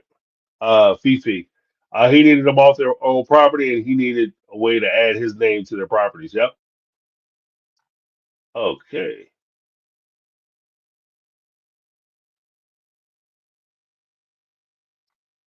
All right. So we have Betty. Betty, what's going on? How you doing? Oh, hey, my sweetheart. How are you? Oh well. So you got your gangster hood on. Girl, it's colder than a witch's tit in a bass bra here. Yes, I miss the South. I'll try to hurry because I know you don't feel well, sweetheart. Make sure you get some Vicks, put it in boiling water, put a towel over it, and breathe that sucker in. Clear them Yeah, I know. sinuses in that chest.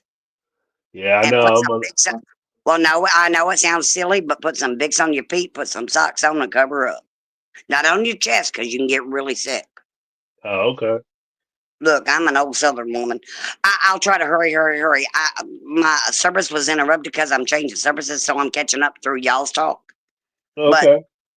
Robin and Kody still seem to be two insipid little twat waffles that never learn. So, it is what it is. But I think, well, I mean, I don't know what else to call them.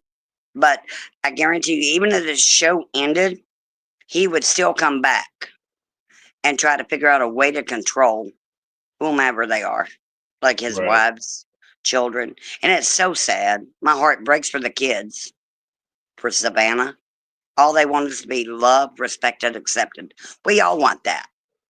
Right. And I hope you had a wonderful Thanksgiving. I forgot to say that. I'm so sorry. No, no. I hope you did as well. Did you cook? Oh, girl, yes. I had a Cajun turkey, buffalo turkey, a honey ham. Let's see, I did so many casseroles, good God. And then we had karaoke. Nobody could sing on tune. And you can hear That's my all voice. right. I can't sing for shit, but we had a blessed time. There you go. There you go. Oh my That's all God, right. we That's had what so parents much are for. fun.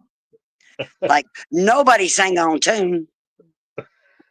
So, my kids they're like, Mom, you're getting on my nerves. Because, every morning I send them a song, including like the ones that live out of town. So I say, my usual song is Be Brave.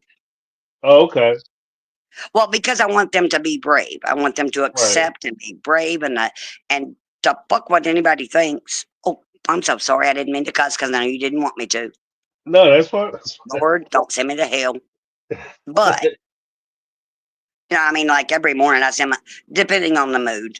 Like, if somebody's going through grief, I normally try to find a song or something just to lift them up and try to tell my kids this Thanksgiving, like, the most Right. important thing is don't say hand out, hand up. Right. You Right. see someone in need, please don't say you're giving them a handout. You're going to reach back, you're going to give a hand up. Right. So Right. that's important to me. And if I offended somebody last week, I apologize if I offended, but not for my opinions. I still believe we Oh. need to see each other. Oh, okay. Oh, okay. Like I you, know what you're oh referring my to. God, I wish I could come up and give you the biggest hug because you look so much like my son-in-law. If you had dreads, girl, you'd be him. Like, I still want him to cut them damn dreads to get on my nerves. I'm like, really? They're down How half old his are they? ass. I'm like, if you don't, oh, but I love him, so it doesn't really matter. I just really want to, like, take him and yeah. Wah-ha! I was like, you look like you got horse hair. But doesn't matter. I love him. And I'm getting off topic because you know me, I'm Southern and I tend to ramble. So sometimes you got to rein my ass back in. Sorry. No worries. No worries. But Yeah. So. there is one thing I would love to mention, and then I swear to God, I'll shut up and I'll try not to call you back because I missed the like I said, I missed my service because my dumb ass scheduled it for Monday and cut it off on Thursday. So go figure. But Right. in the previews, I don't know what happened if like they showed the ATV accident. No, no, not yet. Not yet. Okay, That was supposed to be for the whole season. Yeah, for the I second half of didn't the notice season. helmets on them. And with that forum, which I wish I had that kind of forum. I mean, I truly do. Mm, That you tell people like to love each other, but there's no helmets, there's no nothing on that preview, and that pisses me off that TLC would do that because this season with Christmas coming up, there's going to be so many more ATV accidents, and yeah. they don't show protection gear, they don't show Yeah. helmets, they don't show things that I mean, like just last week we had someone who had a head injury riding a freaking ATV, Uh, and simple instructions. My son lives in Philly, close to you, I believe. okay. And he was talking about a gun. I'm like, absolutely not. You don't have gun safety. So for Christmas, he doesn't watch this shit. So I can tell you, I got him a gun that does pepper bullets and rubber bullets non-lethal because I want to Okay. protect. It's protection, but it doesn't hurt Right. anyone because I think that would kill his heart and that would break my heart. So Yeah. Yeah. I Yeah. know that's off topic, and I'm sorry. Oh, good Lord. No, it's no worries. No worries. But But I yeah, do love you. I appreciate that. Well, thank you for calling Well, in. I if I can appreciate figure it. out how, I'm going to give you a nice super chat next week. I just got to remember my freaking password. I Oh, tried to no do it worries. tonight, but it's like recover password. I'm like, well, what the hell? I don't know because I don't write them Okay. down. So I'm like, well, shoot. But next week, I promise I will do my damnedest to give you a good super chat, sweetheart. And I do hope you feel better. Oh, thank you. Thank you so much. But please Well, do the Vicks. If you you, put the Vicks in the boiling water, cover your head with a towel, breathe in that Vicks, it'll open up the nasal and the chest. okay. I'll give it a And I shot. love you and I hope you feel better, sweetheart. All right. Thank you so much. Will you stay warm? Because I know it gets a Girl, little like I chilly down said, there in West Virginia. girl, It I will. know I'm There's from no joke. Mississippi. I'm ready to fly my happy ass right back down to Mississippi and be like, nope, let me go down there to the cotton and the fields. All right. Back to But the I Delta. hope you had a wonderful Thanksgiving and get creative with leftovers. Yeah, absolutely. I No, don't even no, know no. if I have Get any serious. left. Oh, girl, after 3 We turkeys, 2 hams, I got some leftovers. But tonight we made some fajitas that were off the chain. You take the turkey meat, shred it, throw that Okay. sucker in a pan and saute it with some peppers and onions. Then you add a little bit of corn salsa, put that in, a tortilla, slap a little cheese and stuff on there. Some good eating, and it's leftover, not from turkey. There you go. Like it's There not you Thanksgiving, it just change it up. go. Uh, yeah, and then I'm fixing to shut up because I have to go finish my husband's pretzels. But um, anybody has some ideas on there? Throw them in there because I make turkey balls and all kinds of crap. You got to do, instead of chicken dumplings, you're going to do turkey dumplings. Right, right. But Everything we is don't turkey waste this food. week. Yeah, no, we Roll don't that. waste food. But I truly hope you feel better. And your community is so freaking awesome. I love them so much. Yeah, good And you're times. amazing. Thank you. Thank you. You I too. love you, You too. sweetheart. You stay out of trouble down there now. Oh, well, now that's not going to happen because I got a concert coming up that, I got to get ready. We got to show them old folks that old bones can still shake. There you go. There you go. All right. Well, I love you, baby. have a good one. Awesome. I tell you what, after Betty got finished talking, anybody else get hungry? I was like, I like fajitas. Next up, we got Dawn in the house. What's going on, Dawn? How you doing? Hey, How's everything? oh, I'm doing pretty good. How are y'all? Doing very well. Doing very well. So, what's your thoughts on the episode tonight? Okay, first of all, I'm going to try to talk about this without getting emotional.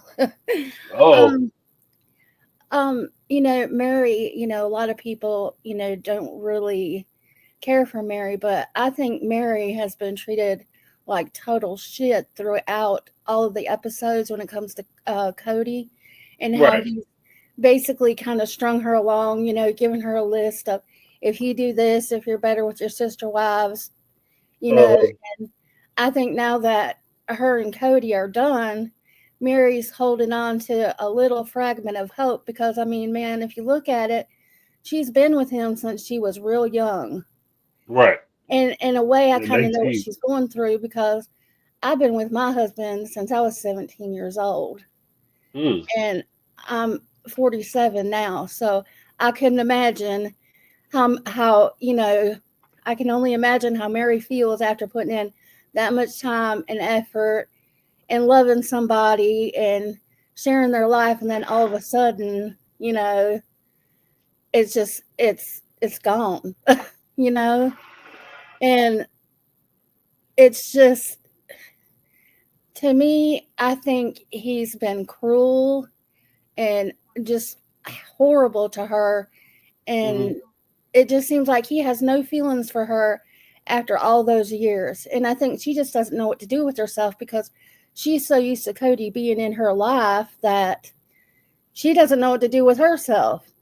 Right. So she's holding on to any little fragment of hope that there might be that they could get possibly together, or she could even be in his life at all. So I guess that's just my take on, where Mary's kind of going right now.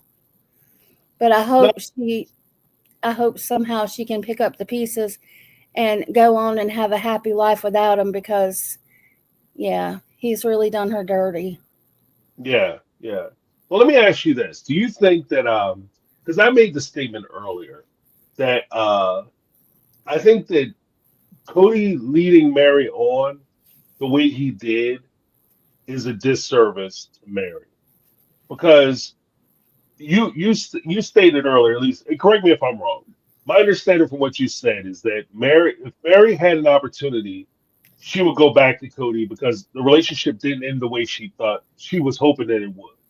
Like certainly didn't go the way she hoped it would, but if there was an opportunity for her to repair it, do you think she would go back to him, right? She would work to repair the relationship. I think she Is that would, fair? yeah. Okay. And understanding that, do you think Cody holds any responsibility in the fact that he doesn't want to repair the relationship with her? But it seems as though, at least to me, and I don't want to put words in your mouth, but it seems to me that he's putting her in a position where she believes that there's a possibility that they could work the relationship out. Do you think that that's a fair assessment or no? Yeah, I think he, in my mind, I think he also gives her that, like, at first he was like, talking bad about her. And then when they had that little meeting, it was like, he was telling her, you should have come to me. We could have talked. We could have, we could have still worked it out. I could still pretend. And it's like, I just think that he's just stringing her along because he wants her money and what she could put into the family or the relationship. And I think he's been done with her for a while. And it's just sad how he keeps, using things and reeling her back in, basically, because he knows he can. Right. Yeah, I think that that's fair. I think that there's a certain level of I will agree to the fact that I think there's a certain level of cruelty that is involved on Cody's behalf, where he's dealing with Mary, and he knows that he doesn't want to be with her, but yet and still he holds out enough hope for her to keep dragging along. And by doing that, I think that there's a point where you kind of go from being an ex to a jerk. And I think that that's where he is. I think he's more along the lines of being wrong, because he is creating an environment where she feels like, she's making a mistake, which is she's already making a hard enough decision to leave because she doesn't want to leave. But she recognizes that she's somewhere where she's not wanted. So she's making the decision to leave. But then him pretending like, oh, you're leaving me?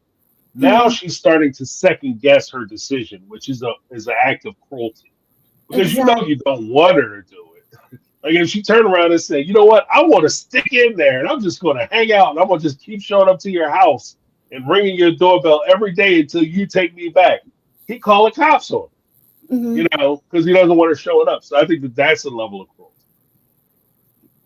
Exactly. And I think it's wrong on his part. He just needs to leave that woman alone and let her go on with her life as best as she can, because if you look at all of the things that he's done, he's basically emotionally abusing her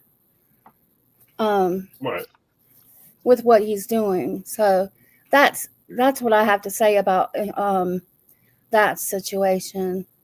But I won't keep you very long, because I know you want to get to bed early because you're not feeling well.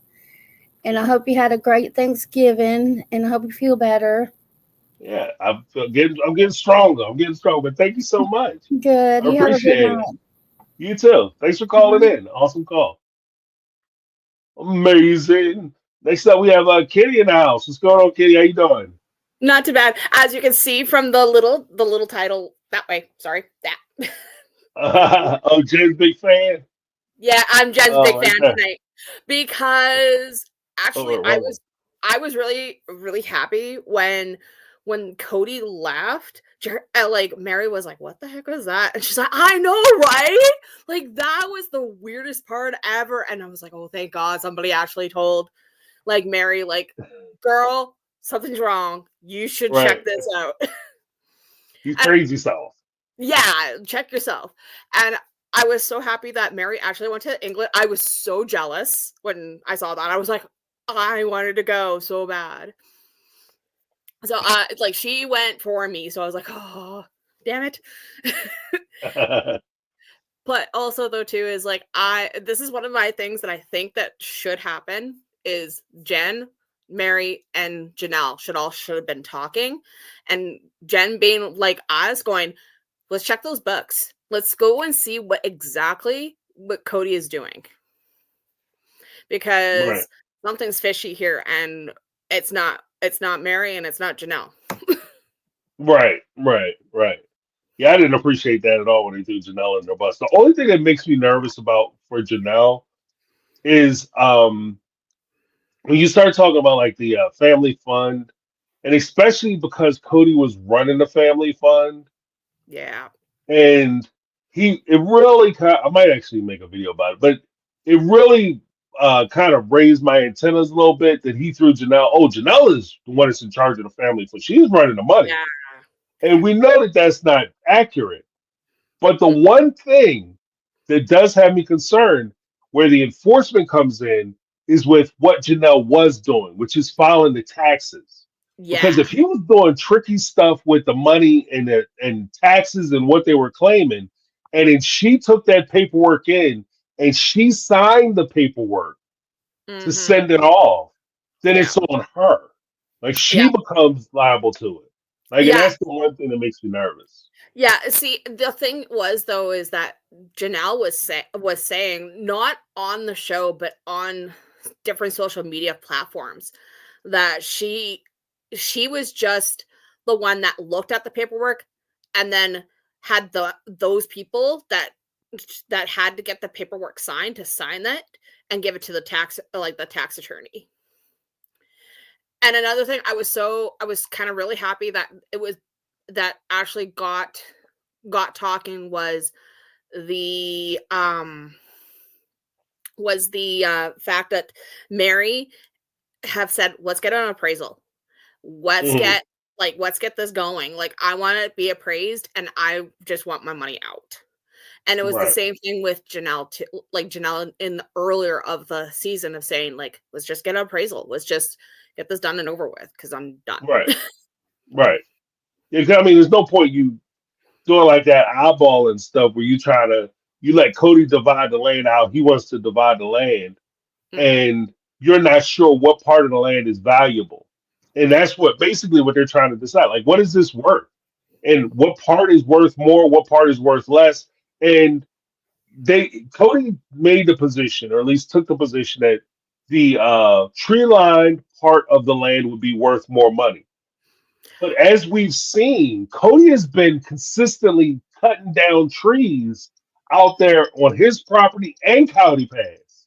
Yep. So if we're talking about like a tree lined property being more valuable, and he's been gouting the trees out of the damn land and selling the trees off, then how much is that really going to be worth? So that's why you need an appraisal too, because Mhm. he's been cutting trees like crazy. Yeah, Even he was cutting before. trees left, right, and center. Yeah. Right, right. So, I mean, let's talk about it. Like I said, let's be if we're gonna be in it, we need to know what we're talking about so that way we can divide it equally. And there's too much, Cody said, and Cody decided to do this, and I don't know what's going on, and I'm gonna trust Cody. There's too much trust. There's too Mhm. much blind faith, and there's not enough information in this family. Like they got to start getting on the ball because you can't trust anything he's saying. Yeah, but also though too, like we also have to remember though too is like the the show itself only shows us like a small little portion of what's going on behind the scenes. So Right. we don't know exactly if they got an appraisal for it or get a lawyer involved in that. And if Right. they did, Well, that'd be the most smartest move ever. right. Well, because because at this point they said they're going to get they're looking at getting their appraisals. I would have hired an appraiser, even if you have to go into your pocket. Appraisals for land, like so you can get the land surveyed, so you can get Mhm. an appraisal is important if you're going to buy, sell, or whatever in land. If you're going to buy a house, you Mhm. always get the home inspection. I don't give a shit if the person said they just had the home inspector leave the house yesterday. If you can't have a report from that home inspector or get your own home inspection done, or they say that they're not open to home inspections, then the deal is no bueno. We're not Yeah. moving forward with the deal until I get somebody to go in there and take a look. Because once you sign those documents, that's Mhm. it. So, Well, yeah. Well, and actually, that's why it's a little bit different that it is up here than it is down in the States. Like in up here, the banks are like have the authority to ask for an appraiser, whether you like it or not. mhm. Yeah, usually So, most banks want their home appraised. If you're, especially if you're buying, depending on how much you're borrowing as well. I mean, in hmm most cases, banks want you to have that. But if they're going to rely on that home as collateral, they want to make sure that the house isn't going to fall down because, yeah, it's a beautiful home on the outside, but the termites are eating the hell out of it on the inside. yeah, So they want to make sure that the house is actually going to stand. So they yeah. want to make sure they get their money. But Yeah, no, yeah. like yeah, no, but that's what we were like that's what the I was told with my ex-husband when we were looking for a home. We like they said that is like it is an automatic in. You cannot like it was not allowable. And I want to say to Mm. all of the Americans, happy Thanksgiving because ours is like was it like a Oh, month ago thanks. or like a month before prior, Right, right. so So we but running a little late. I I know, right? But no, but those are the points that I wanted to make and yeah, like and the other thing though too is like Jody. Yeah, he might as well be a Jody. Cody. Him not actually like uh, loving the fact that, that Mary did do something that was on her bucket list. Too. Right, That kind of irked me a bit. Like she wanted to go see Stonehenge. Like, dude, right. you should have like at least be a little invested of what she wanted to do. Well, you know what? It's very reminiscent of the fact that if this is something that she always wanted to do, Mhm. and she's been telling Cody this for the last 30 years that this is something she wanted to do, and she finally went and did it, and she was excited about doing it, and she told Cody that I'm excited about doing it, and then Cody makes it a point to say I had no idea that that's what you wanted to do. He could have easily pretended like, oh, okay, of course, but Well, yeah, like I had fake no it till you idea make that's it, what you dude. wanted to do. But Right, like for me personally, I was so stoked that she actually went to England. I'm like, oh my god, I would have loved gone. Like if I would right. like if I was married, I would have done everything, and I would have been like so excited and so in it. Like Al, next time they're married, if you ever go back to England, please take me. I will be floored to go see the Stonehenge with you. Trust me, There we you would go. make it fun. Well, yeah, but here's the point though. Like Yeah. if she spent the last 30 years wanting to go and he didn't know she wanted to go, that tells me that if you were still married to him, you never would have went. Yeah. You know what I mean? Because Oh yeah. No, it's definitely. not doesn't mean anything to him. So Oh yeah. yeah, But but that's what I mean though. Like for me personally, like if I went with Mary, trust me, you would see how much fun we would have. Because I would be all cracking jokes every 5 minutes with her just to make her laugh. But that's me. Anyway, I am gonna let you guys go. Have a great night, right. and Thank see you you next so time. much. All right, awesome. Have a great night. Okay, okay. Next up, we got Dr. Patrice in the house. Hello, doctor. How are you? Hi, how are you, James? Doing very well, good doctor. How's life treating you? Oh, life is going great. Hope you had a nice Thanksgiving. Yes, I did. Yes, I did.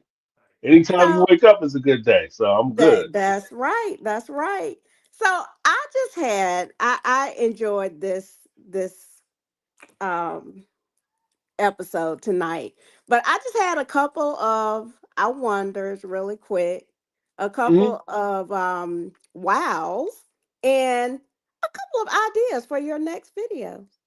Okay. Okay. So, all right, first of all, I'm wondering, do we really believe that Mary is going to lawyer up?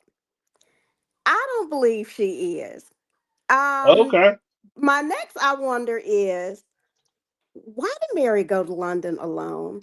And I know that part of the issue is that Leon doesn't want to be on camera. So she could have gone with Leon and just not been able to say it. But the fact that she's doing everything alone or with these weird come out of the blue people just kind of disturbs me and makes me sad for her. I'm not a Mary stan or anything, but Mm. she's kind of making me sad. She's bringing me down.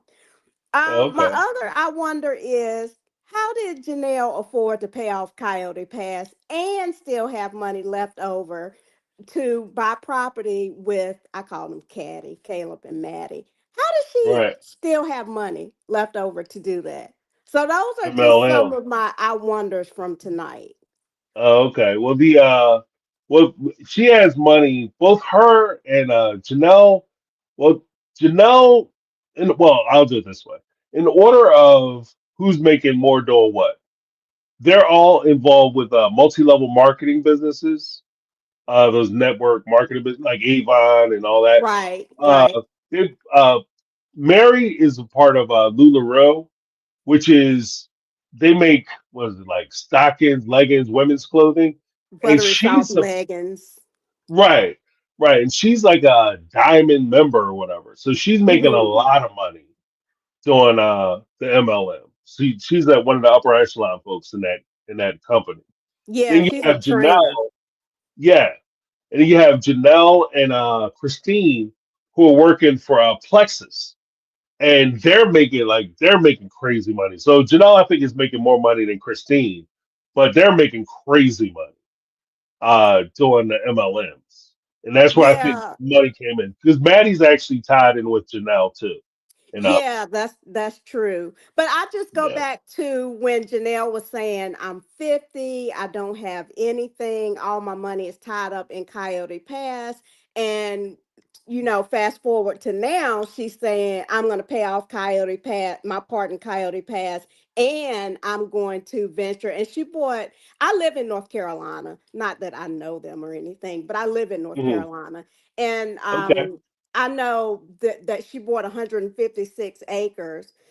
yeah, And I mean, it's comparatively cheap to buy acres down here than it is, in Arizona where she was, or mm, even Las Vegas. And I also heard, I think she bought a house. I'm not sure about that, but I know she bought 156 acres right, on Tater Farms. But I'm just wondering, that's just a lot of money. That's a lot of MLM. That's a lot of yeah. MLM.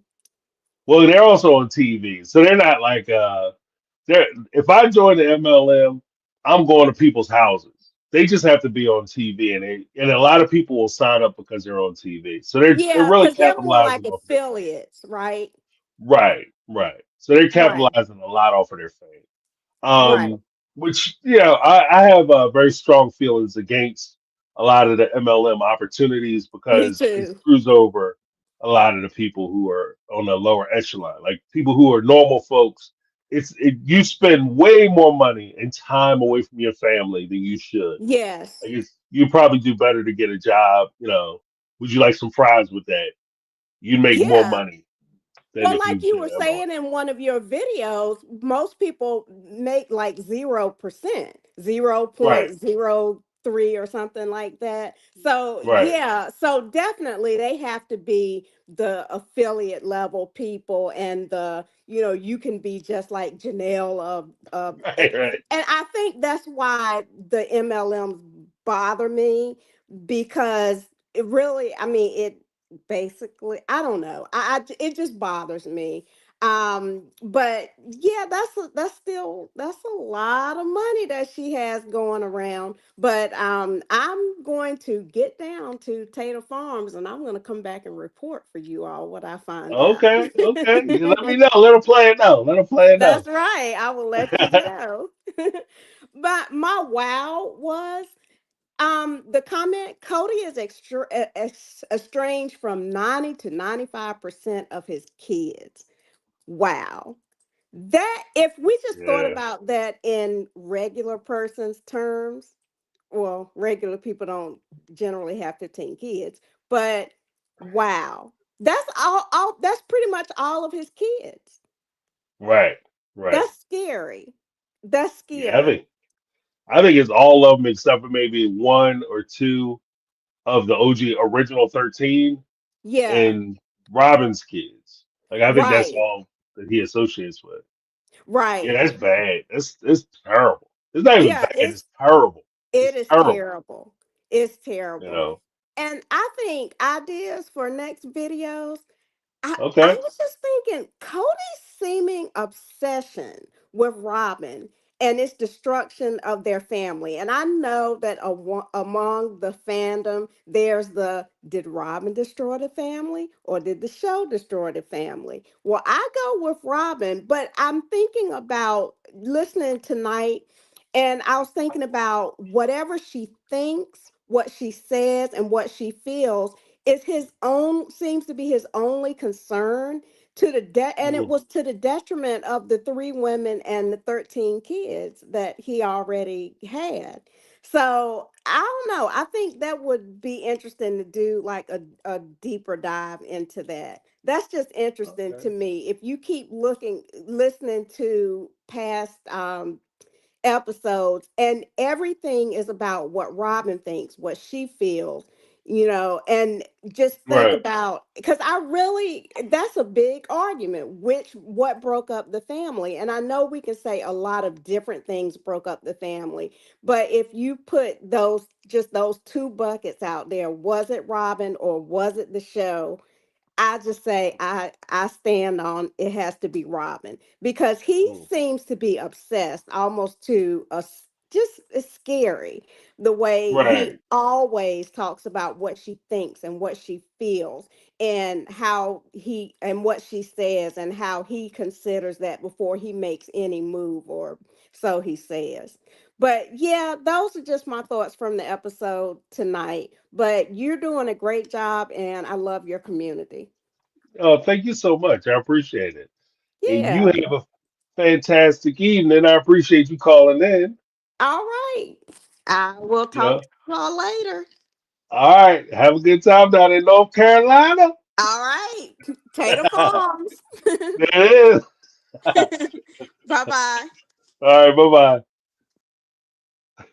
Awesome. That's a good question, though. Yeah. Yeah. I think that's a good point. Like with the Cody obsession with Robin. And if you did you notice? Because I didn't mention it earlier, but did you notice that Cody admitted that shit? Like he admitted, pardon my French, but he admitted that he was in it with Robin from the beginning. You've been denying for the last 19 seasons that you've been showing Robin preference this whole time. And then tonight he admitted it when he's standing there talking to his brothers. Like this dude, he's the worst supervillain ever. He's starting a monologue. Like it's terrible. I got Emma up next. What's up, Emma? How you doing? The love of my life. Just saying. Oh my God. Jesus Christ, this guy. Anyway, we're gonna run through it quick because you're sick. I'm just oh my God. Yeah, I'm holding it together. I'm trying. It's just like there's so much to go shh, phone. There's so much to go through. It's like, what? Did you feel that way in this episode? It was like, well, you admitted that, or like this is coming to fruition. Like Yeah, what? yeah, he's terrible. Yeah, Um, like what are you um, stupid or something? Why would you? why Why would you would you admit admit that? this? Yeah, why would you admit this? Anyway, um, first off, the look on Jen's face. Me a person who's been through the ringer, it's like she genuinely is concerned for Meri. Mhm. It's like I'm just like that's what my little blurb is. Jen. Yeah. Like I like the new head couches where you obviously know they're on a new set. And this like, oh, we're doing this different. But yeah, Right. oh my God. Why does Janelle say he's doing the money if he's manipulating it for Robin, and then when Robin's behavior like is a clearance to it, like he's all like, oh, we'll be shady to the books. I don't know if that makes sense. Oh, why is he saying he's blaming Rob or Janelle for doing the Yeah. book, but he's got Robin spending the money? Yeah. That's the love of his life. Oh my He's God. coming for his lady. Yeah. Robin was it Robin Peter to pay Paul? You know, the OG3 is Peter and Robin's Paul. So And I just really love it on this episode where it's all like, oh, well, we'll just make Kody the villain and Robin's the reasonable one. She doesn't want to rob anybody. right, She wants right, to make sure this happens. Anyway, but then like freaking Kody, like he just acts like a jealous bitch about her going to freaking England. Like, why would you go there? But yeah, like I don't know about you, but everybody who's important to me knows what's important to me. I was, I was right, just I was just gonna mention that my dad like downloaded the entire Bridgerton on Audible to understand what the hell my mom was going on about. And also he loves bodice rippers, but like that's what you do. That's what you do in a relationship. Like unless I'm confused. right. I mean, you would figure if she's been talking about this for the last 30 years, that how much she wanted to go see Stonehenge, and then she specifically said that she wanted to see Stonehenge. She didn't say she wanted to see uh Buckingham Palace or anything else. She said, "I want to go see Stonehenge." And so she's been talking about this very special thing, and I'm sure she's mentioned it to him. Then he clearly it's never been on his radar to take her there to do that. You know, Yeah. as a trip or anything else. Like it Yeah. never entered his mind. And So the whole thing with Kody is like throughout this entire time, this 19 years, I have never seen Kody go beyond Mexico. right, right. Like, what? Do you not want to go places? Come on, man. Well, he Jeez. probably can't afford it. Like, because Ugh. if he's spending all his money on the bling bling and the shine stuff, you But don't they, have the same money to spend on vacations.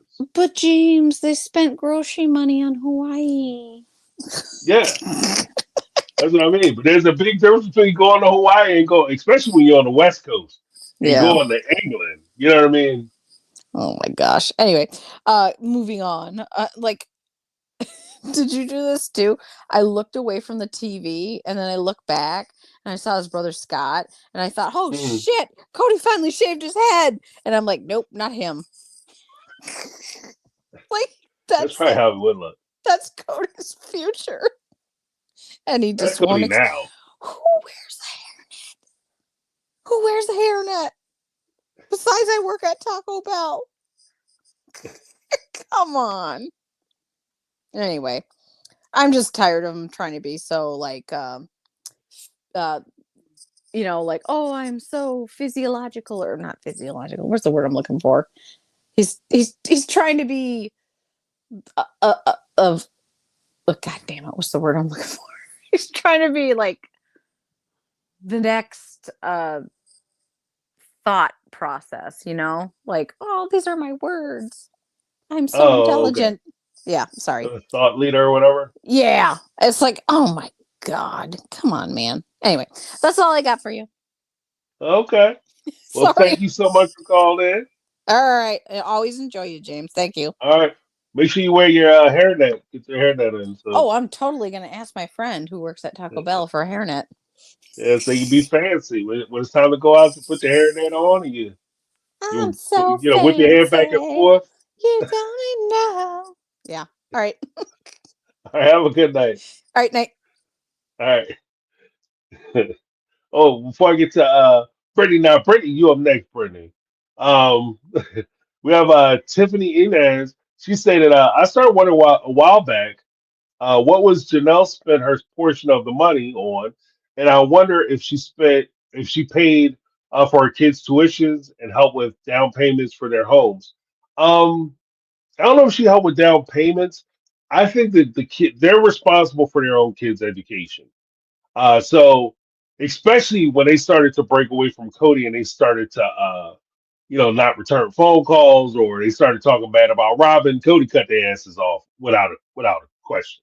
So I think that when Janelle broke away, as Dr. Patrice pointed out, there was a point where Cody and Janelle got into the big argument in the apartment, and Cody, Janelle was standing there after Cody left, saying that I don't know what I'm gonna do. I don't have any money, et cetera, et cetera. I have nothing to my name. And we have to keep also remember that after that happened, Janelle and Christine started getting money or the checks deposited into their accounts. So once they broke away from the family, that money started hitting their bank accounts. So I'm sure that those checks were probably world changing, because no matter how much money they were getting from Cody for the grocery fund allowance, I'm sure it was nowhere near the money that they actually were making when it came time for them to get their checks. Cody was only breaking them off a portion of their check. And I'd be willing to bet that. Like, I'd be willing to bet, a dime to a box of donuts that Cody was ripping them off as far as their paycheck. So if they were making, say, each one of them were making $100,000 a year plus, Cody was probably only paying them about 40 and keeping 60 for himself. So like a 40-60 split, if not worse than that. So I think that was like the first part of it, and then they start getting their money in their accounts, and they stopped sending money up to the family fund, and they started noticing that they all of a sudden have a lot more money in their pockets. So I think that that's kind of where that is. I think that answered the question. But without further ado, we got Brittany, not Brittany, in the house. What's up, Brittany? How was vacation? It's going good. We're Okay. still here. I'm here till January. I'm Oh, visiting. My boyfriend is he's in the military, so he's stationed in Guam. So I got to come out here for a little bit. So yes, okay, fancy, fancy. Yes. Damn. She's like, I'm just in Guam, so for 3 months. I'd brag and show you the view, but the bottom just fell out, so it's raining real bad. So never mind. That's just how I'm living my life in Guam for 3 months. Some of us we do it. Finally, I've been talking so much ish about Robin that it came my way to have good things. So there you go. I was like, I'll take it. So I got my notes over here real quick. Okay. So the whole thing with Meri in Stonehenge and her, being like, I've told you multiple times. I can see why, like when Kody was talking about how she was like, I don't like spearmint. That's why, because I'm sure she's told him multiple times that she doesn't like spearmint. And it just feels like because he doesn't listen to her, by the time she snaps at him, she's already said it like 1,500 times, but he only heard the one time that she had an attitude about it. So there's that bit. All of a sudden she's crazy. Right, exactly. He doesn't know what to do. Like, I don't know. This came out of nowhere. She's been telling you this for like this entire time, but whatever. Next thing, I've been trying to be on Meri's side, and then tonight I was like, this how your behind got catfished, because you just don't pay attention. You just don't pay attention. The clues are right there. They're right there for you. Alex Cross could figure it out. The kids from the Magic Treehouse series could figure it out. Boxcar children, they could figure this mystery out, and you're just you don't got it. And it's infuriating. And that is why Jen had to look at her and like talk to her like a child, like, no, Mary, this is Right. he's still an ass. Nothing's changed. And she was like, what did she say? She was like, maybe if he could just, I just have to remember, I just have to remember that sometimes he can be mean and a jerk. It's just like, he's always mean and a jerk. That should be easy. It's right there. You don't listen. Well, I don't understand why he's so sad, because if he just would have said, because she started to say, if he just said he wanted to try, I'm willing to try. That's where she was going, and then Jen, she trailed off, and then Jen stopped her. It was like, she no, looked man. at Jen, and Jen was like, if you say it, we're gonna fight. We're gonna fight in front of all these cameras. We're gonna be scrapping. Buttercup, this is coming. We scrapping. Because no, ma'am, that's not how this works at all. Next thing, Janelle waited 2 months to tell Meri. Waited until 2 months before this note is due to tell Meri that all of this land is about to be gone, and this is why Meri doesn't trust her. Because you had all this time, but now she wants to go, I just want to make sure that Meri gets what's fair to her. You had like at least 3 years, and Kody isn't even being fair to Janelle. Kody can't stand Meri. At no point did anybody ever think that Meri was going to get what's fair. So why out of now, when all of a sudden, you about to be in a bind, all of a sudden you want Meri to be on your side? I don't think that Meri should have gone and tattled on her, but I wouldn't trust Janelle either. I'd be like, what is your ulterior motive? I would have been side-eyeing her too. Right. Well, you know what is the weirdest part about it is that I agree to the fact that they're all so against each other that it's to their own detriment. Yeah. You know what I mean? Because, like you said, when he divided the land up, and you looked at the way I'm gonna put this name on that piece of land. I'm gonna put this name on that. Whoa! What are we doing? Everybody's name goes on every parcel. We don't have to split it up in this, that, and other. Oh, I just did it. No, that we go back to amend it. Or you can give me my money back. Like, I don't like from the start. And part of this, as much as like we'll talk about how they could fix it and how they need to get lawyers and appraisers and auditors and all that stuff. Some of this stuff, and this is kind of too far gone, really, to do anything about it. It's just academic at this point for us to have the conversation. But for people who are watching this, and maybe you have a friend who you're going to go into business with, or you have a family member who wants to borrow some money so that they can buy a property, and you're going to be invested in the property and they'll give you their money back. This is why you got to get that in writing. Like that's what's playing for me. That's what's playing out on TV. This is why you got to get it in writing up front, especially when it looks as dumb as it looks. Right. If it started out where everyone had their own parcel, you should have got it in writing. But I wouldn't be like squinting at these people. But because it looked janky from jump, I was like, right. You don't have any of this solidified in any sort of legal sense. And now they're all surprised that like Cody's all, I don't want to talk to lawyers and stuff. And why would you be surprised? Because he knows he's doing wrong. He knows he's full of BS. That's the problem. I don't want to talk to anybody who knows that I'm full of shit. Like that's basically what it is. Like, why would you call the teacher? We could figure this out ourselves. Right. I know what I'm doing. Yeah. And you don't. Because if you knew what you were doing, we would still be living in Las Vegas. But Right. $4 million. That's what I'm saying. $4 million. His filter, him standing outside the gate. Yeah. The gate. Let me in. I think it's awesome they don't even let him cruise through. He can't even cruise that anymore. My passcode don't work. I laughed so hard. I was like, okay, this note I can end on. I can end on this. And then last thing, Rozhar, I don't know if I'm pronouncing their name right, but in the comments they brought up how Meri was never the most loyal wife.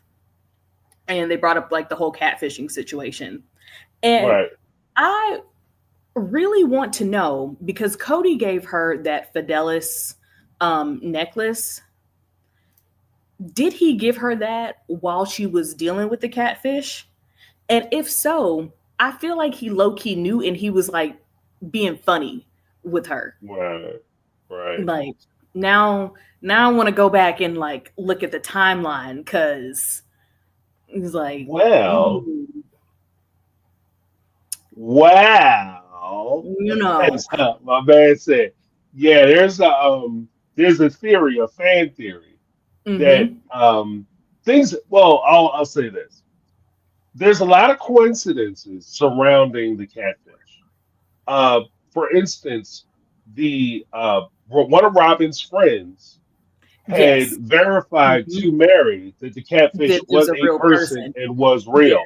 Yeah, and that's how the catfish. There's also a point where, how did the catfish get in touch with Meri? How did they find Meri? How were they able to reach out to her and then be able to say the right things to her? Were they given information so that they could actually seduce Meri? And if that's the case, like in addition to what you just said, so you basically set her up. Did Kody know that Robin was setting her up? And if he did know, how jacked up would it be that you give her a necklace that says Fidelis, knowing full well that you're putting her in an environment where she's open to seeing other people, so the cheating environment is there, then you set her up with somebody who is the perfect person that she would want to cheat with. Because you went, like, your partner, like, let's be honest, you know what your boyfriend's style is. You know what he likes. And so, you know, if you really wanted to jack him up, you really wanted to jam him up, you know exactly what girl you could send to pull him. You know what I mean? And that's where it's at. Like, so it would be like a crazy mind game that you give her like a always faithful, you know, Fidelis, knowing always loyal and faithful, and knowing full well you're put in a position where she's gonna be cheating on you. Absolutely. That's crazy. That's crazy. I'm just like, I feel like that may be the case. And Robin, I went ahead and cussed her out the moment I saw her. So I didn't have to worry about feeling like, you know, oh, I was on your side, Robin. I knew she was going to be on some BS the moment I saw her. And I was like, and she was. She proved me right. Yeah, she was back on normal. Oh my God. Well, I had no idea. We should get an appraisal. You think? Okay, Kody. Although we'll do whatever you want to do, Kody, because I'm on your side. Absolutely. Come on. Absolutely. Come like, on. Why would you do that? Why would that look stupid? Also, I am very proud of her because she's like, oh yeah, we're gonna pay this off, so that's really good. And I was like, you know what, Robin, you paying off debt. That is good. Yeah. Right. Or in her mind though, I'm so excited we're paying this off because again, Cody's name appears on all parcels of the land. So by default, she also owns all parcels of the land. So she's about to own 15 acres of Coyote Pass out there on in Arizona. She is. Of course, and I bet she put in a single penny towards paying off of that. So never mind. I take that back. She doesn't deserve that good job. So yeah. But this is what it feels like when you pay a debt. Right. Exactly. All right. Yeah. You can feel the pride, even if the pride doesn't really belong to you. You don't deserve it, but you could own it. It could be for you. Right. And last thing, and I promise I'm done. When Kody was like at the beginning, and he was like, yeah, so we walked to the car, and you know, Nathan touched me. And then he paused, and I was like, yeah, that was a hard pause, all right. Sir, you paused for a very long time. Right. Nathan touched Don't me. do that. Pause. Right. I was like, you Okay. gotta. I mean, how you get down is how you get down, I guess. You think? I just want him to beat the allegations. If they are Right. truly allegations, I just want him to beat. I just want him to beat them. Like, you know. So I'm just like, sir, you gotta. You can't pause like that. Just going forward, say your sentence. Right. Figure it out before you start. Right. That's what you gonna say before you start.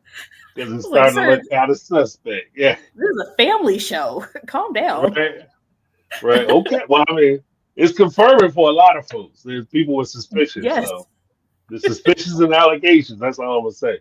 You know. But yeah.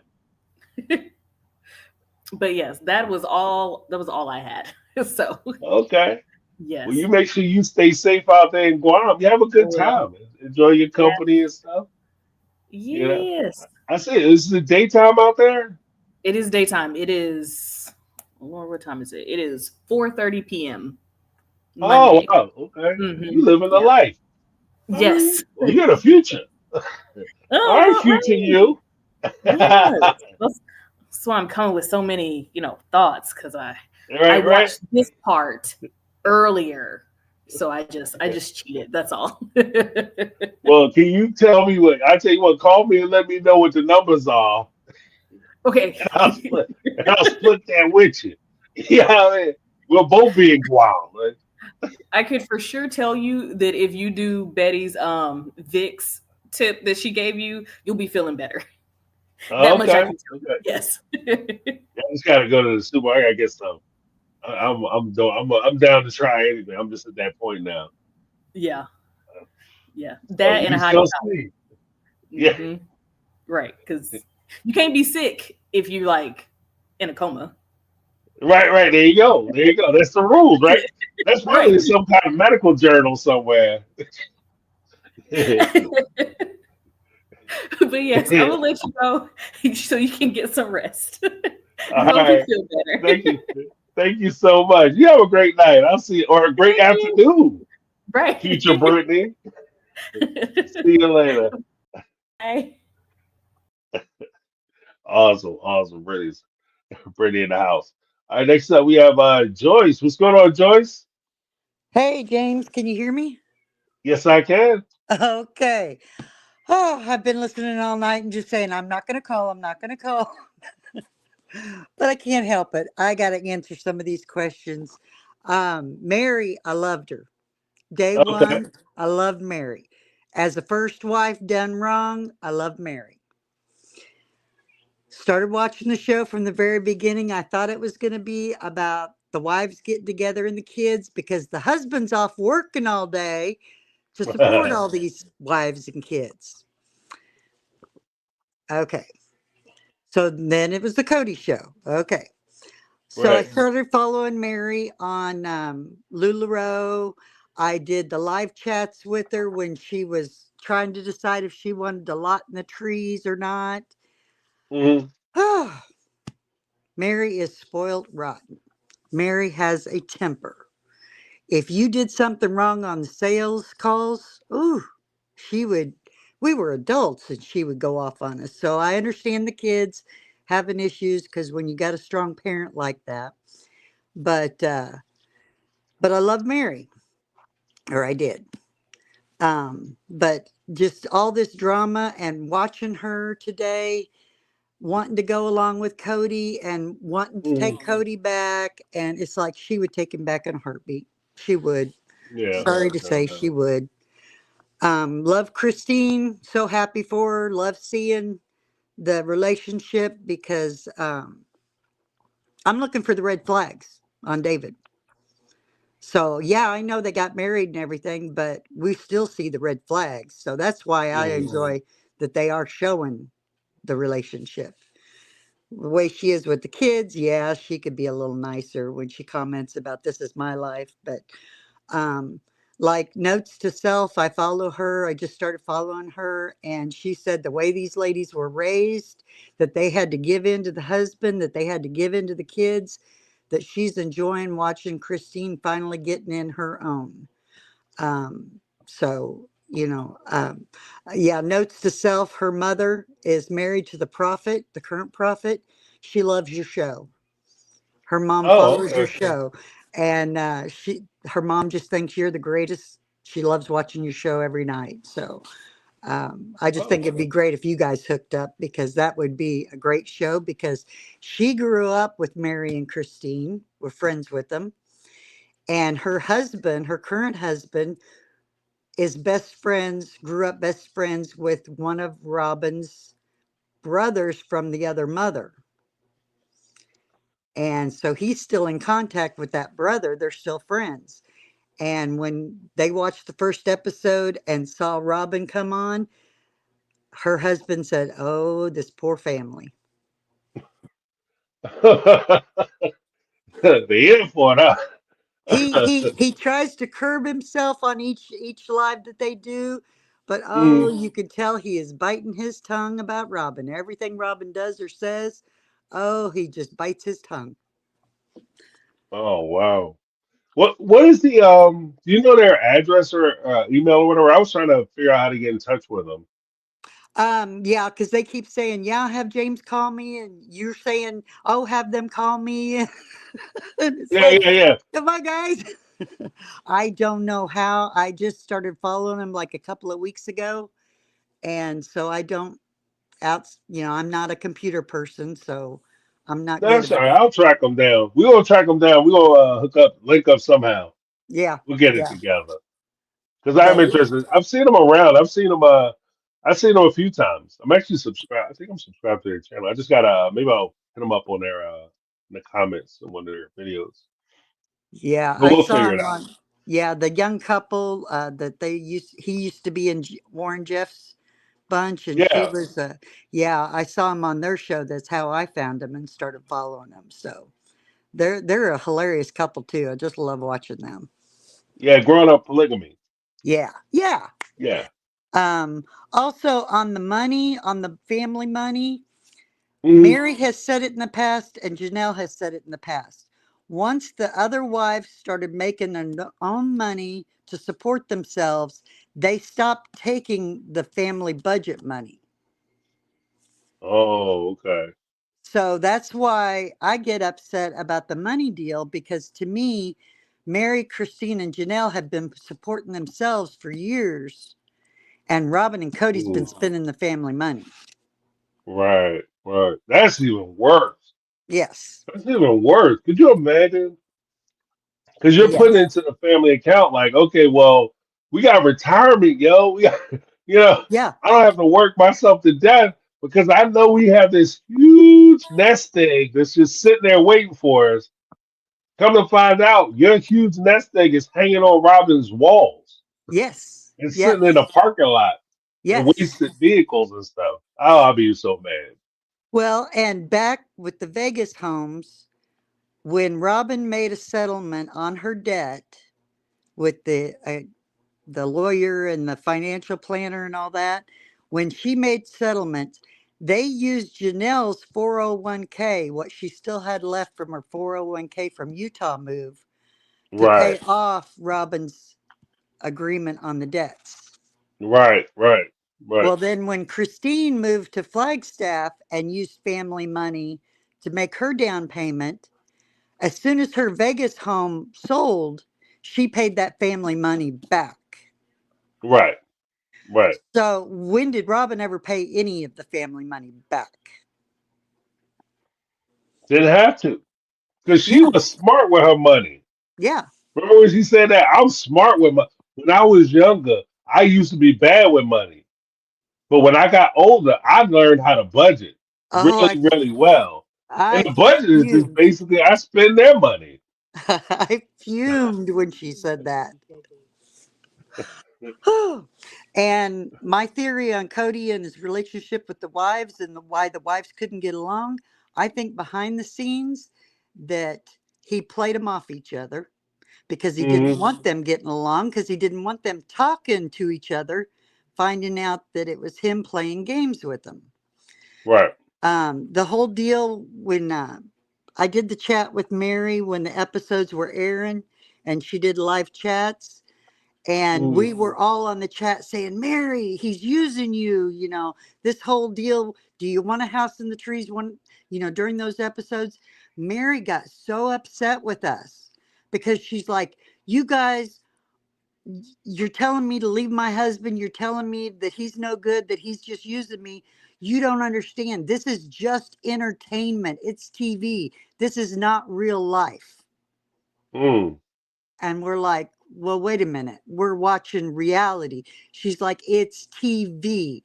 This is not how he treats me. That aged like milk. That aged like milk. Yeah. So who knows what he's been telling her in private, because he didn't want Christine to go public with their breakup. He wanted her to keep quiet and just keep doing the show. He didn't want Mary to go public with the breakup. He wanted to keep it all going because that's what he's been doing behind the scenes. Well, the ironic part about it is that it sounds like from the discussion or conversation that you had with Mary, or at least in that group chat, yeah, that she was saying that the trouble that you see in our relationship is a storyline for the show. It's just made up for the show, like the trouble that we have. Yeah. When in reality, the fact that you guys are still in a relationship is a storyline that's made up for the show, benefit of the show. Yeah. Because you guys aren't together. Yes. He's with Robin, and you're just there for the storyline. And so it's kind of ironic that, she's arguing with you about one way, but it actually is the exact opposite way she's arguing. Exactly. Yeah, it's crazy. It's sad. I laugh because it's an unfortunate circumstance. Yeah. I mean, to go to that level for a paycheck, no. Because you can tell she still cares. Tonight, you can tell she still cares. I just can't see her being able to be that good of an actress to be able to say, "Oh yeah, I still care about," and then in real life, no. Right. Yeah. Well, the one thing that the one part where Kody should be nervous is this, and this is more just my experience with women, where Kody needs to be careful is that she may be okay right now while she's still in love and she's still hold on to the fact that she's trying to work it out with you and she's trying to be together with you. So she's amenable now and she's kind and she's very careful with her words. But there may come a time when she not only realizes that you don't want her, but she becomes resentful. And that's where you will have problems. I mean, that's a whole different other animal when you're dealing with a loved one, whether it's a man or woman, but you're dealing with somebody you're involved with, and they become bitter about the breakup. Like right now, she's not bitter; she's just hurt. Right. But if that bitterness turns to anger, like that anger and that hurt turns to bitterness, yep. Like Cody's in trouble. Like Yes. that's a different. Like she's a different person. Like you can tell, like whether you're a Mary fan or not. Even a Mary fan has to admit that Mary's got that bone in her. Like she's got that. Like there's something in Mary that she could be nasty. You can see Mary could be nasty. Yes. And she just hasn't been nasty to Kody. Like she's been very kind to Kody for as it stands right now. But if he does it wrong, she might turn on him. Like I don't know why he's playing with her. Well, his whole cloak of charity that they used to give him to forgive him. He used to come up with the ideas and then the wives had to implement it. Otherwise, nothing got done. Right. And so, yeah, if she ever turned that temper that she has on him, like she should, instead of getting mad at Christine for telling us about the ring getting melted down, be mad at Kody for doing it. Right. So, yeah, one of these days, I still hope that she's going to wake up.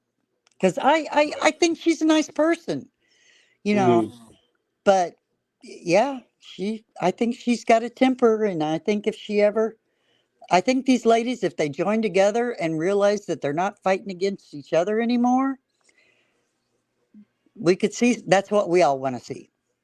Right, right. And come together. Yep. It's just it's just sad. It's a sad situation, but I am going to put out a. I do want to talk about that a little more in detail, as far as like with Mary and her experience, and like kind of just how I see it as a person who's never been a huge Mary. Oh, excuse me, never been a huge Mary fan, but I can see where she is. Yeah. Yeah. So I want to give her that grace. But Yeah. yeah, I started out a great Mary fan because I was the first wife and the ex-husband, and even though they were still married, it's like, how can the first wife put up with a man with other women, trying to right, understand, and some days they showed a great front that they were all united, taking care of the kids. I love that. I love that they could all be a part of a big family. But I just think Kody was working behind the scenes to keep them all miserable. right, right. No, I agree. I mean, I think that like the triangulation, the arguments amongst each other was key. Anytime you're outnumbered by the people that you're trying to systematically oppress, it's almost a requirement. It's mandatory that you keep them fighting amongst each other, because if they ever take 2 seconds to realize that you are in fact the source of their problems and not the other people that they're in competition with, Yep. then you're going to have real problems. Like Cody would have had a real problem if these women ever stopped long enough to actually have a conversation about who's screwing them over or Oh why yeah. they're not getting what they need. You know what I mean? He Yeah. would have had a real problem. Oh yeah. Well, you have three friends, and you got one friend that wants to be friends, but they don't want the other two to be friends Hmm. Hmm. because then you might get left out. So yeah. Right. Right. Never want you to talk or associate with each other unless I'm there. You know what I mean? That kind of thing. Yeah. And when you're trained that way, like these girls were growing Hmm. up, the men and the kids come first. Yeah. Yeah. That's why I think the move to Vegas was the best thing that could happen to this family, because it Right. exposed them. Yeah, not the TV show and everything, that money and everything, that was great. But getting out of that community and the real world opened some of their eyes a little bit, maybe, that if they had stayed Hmm. in Utah, they might not have had that opportunity. No, I agree. I agree. Yeah, because it's the hardest thing is the normalization of the institutional issues that they were having. Yes. So by being trapped in Utah, you're surrounded by the community and everybody is reaffirming all your belief systems. But when you get to Vegas, all of a sudden you're being challenged on some of the things that you've held always to be true. And you're realizing that you don't have to necessarily buy into the things that you once believed to be Right. true. You Right. know, so Because, it was a good thing. right. Just like Christine was so terrified because of what happened with her grandparents getting separated, Mm, that she was fearful of the outside world. And that's not a right. way to be raised. That's not a way to live, in that fear. And so to see her break away from that fear and to live her life and get a tattoo and all, I'm just loving it. I'm just loving it. Move in with a man. Yeah, And even to get her own man. How about that? Like, forget moving in with him, but get her own man that she's actually responsible for and dealing with on a daily basis. oh, It's a joke. when she admitted that Cody never liked kissing her, Mm, before she even met David, and so she didn't yeah, know if she was a good kisser or not, and she was worried about kissing, broke my heart. yeah, that's hard. That was a hard piece. So now that she's got a man that wants to be affectionate with her in public and all, oh, I'm enjoying every minute of it. Right, right. And even to your point about moving to Vegas, the reality of it is, if they had not moved to Vegas, I don't think any of the women would have left them. Yep, Like they would exactly. have been trapped. Yeah, They'd have been trapped. exactly. And it goes even beyond the financial part of it. I think that, mentally he had them trapped. And Yes. so that was, that was like a huge blessing for them to be able to get out to Vegas, explore, and even the idea that realizing that you can do, because that's always the big thing when you have people who are in these types of situations, not just polygamy, but just in loveless marriages or relationships, realizing that if you do leave this situation, you can do it by yourself and you will be okay. That's a huge thing. Yes. That's a huge thing. So, yeah, I Yes. agree. I agree. Yeah. Oh, my ex had me convinced I could not make it without him, Right. financially, personally, anything. And the minute I got that first paycheck and it was all mine, oh my gosh, it's like, why did I need him? But how much is this again? And it's all me. I'll have to ask nobody to see. I have to run this past nobody. What? Yeah, yeah. It's a different feeling. You're right. And the hardest part is that, like I said, it's easy when you're on the other side to tell people how great the other side is, but it's so hard to see the benefits of being on that other side when you're trapped already behind the fence. Oh yeah. Oh, And that's where I think a lot of the ladies are. well, and this is why I worry about Mary, because I was one of those women that after the divorce, a couple years went by and he sucked me right back into it. And Hmm. I went right back to him. And it Right. took a couple of years to break away again. So, Right. Well, I mean, there is a point too, and this is where I give Mary some grace, just because Mary, Christine, and Janelle, really. But I give them a lot of grace because there is a lot of time investment. Because you look at the years, they 30 years invested in this yes. horrible man. But the truth of the matter is, there's also 30 years invested in him telling them and reinforcing the idea that he's the only one who's ever going to love them. He's the only one who's ever going to find them attractive.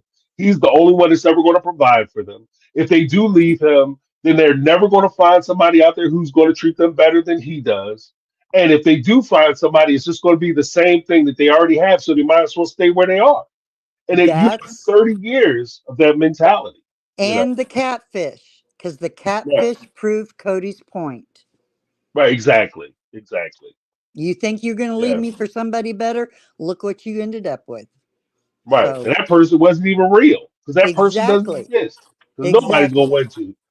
Oh, because she Yeah, was, I was doing the LuLaRoe sales with her during that time, and she was ready to leave Cody in a heartbeat because yeah, she had a decent man. She was so happy. I'd never seen her so happy as when during right. that period of time. And then when that all fell apart, boy, she went, oh, it was so sad watching that. Yeah, yeah. Well, and that was and I think that was the huge thing, that because Mary breaking away was a lesson, Yep. not only for Mary, but it's a Yes. lesson to the other wives. Yes. And her failure, quote unquote, failure to failure to launch, was a lesson to them as well. So not only did she fail when she left, she failed and she had to come back. And because she came back, and now I get to treat her worse than I did when she was here, because she tried to leave. And if Yes. you try to leave, you're going to be in the same position. That's the lesson that they were supposed to learn. So she was the example that he was holding up. Yep. Well, and that's So why I yeah, feel like that agreement that whatever Cody and Robin had, that if he ever fell out of love with her, I think that was because he told Robin at the time that him and Mary were done. right, And so when she came into the marriage, her only competition was Christine and Janelle. right, right. And so that's why I think she was against Janelle's kids, because she had all the boys that Cody loved, the wrestling and the boy time and all that. Where Christine was the mother to all the kids and Robin wanted to replace. And so that was her competition, that she had to turn Cody. Well, my opinion, I read between the lines and make up what I can't understand. But that's just the way it felt, that Robin came in with an agenda to be number one from the get go. Right. Right. Well, mission accomplished. Yeah, Yeah. because when Janelle questioned Robin's spending of the money during Sister Wives and then tried to take over the kids and that didn't work. Yeah, yeah. It was Yeah. sad. Pull the It's plug on been it. sad watching it. But I watch it I watch it, and I watch all you commentators. I love every second of it. I can't stay away from you. All right. Well, I appreciate it. Thank you for calling in. I appreciate you. Sorry for talking your ear off, but I've No been worries. holding No this in. worries. Sometimes you gotta let it out. That's why we do the after show. That's right. I love it. I watch you every week. Oh, fantastic. Thank you so much. You have a great night. You too. Bye bye. All right. Bye. Before I get too far afield, I have a super chat from Michelle Woods. Let me give Michelle. I haven't seen Michelle in a little bit. How you doing, girl? I haven't seen you in a little bit. Hopefully everything's going well. Michelle.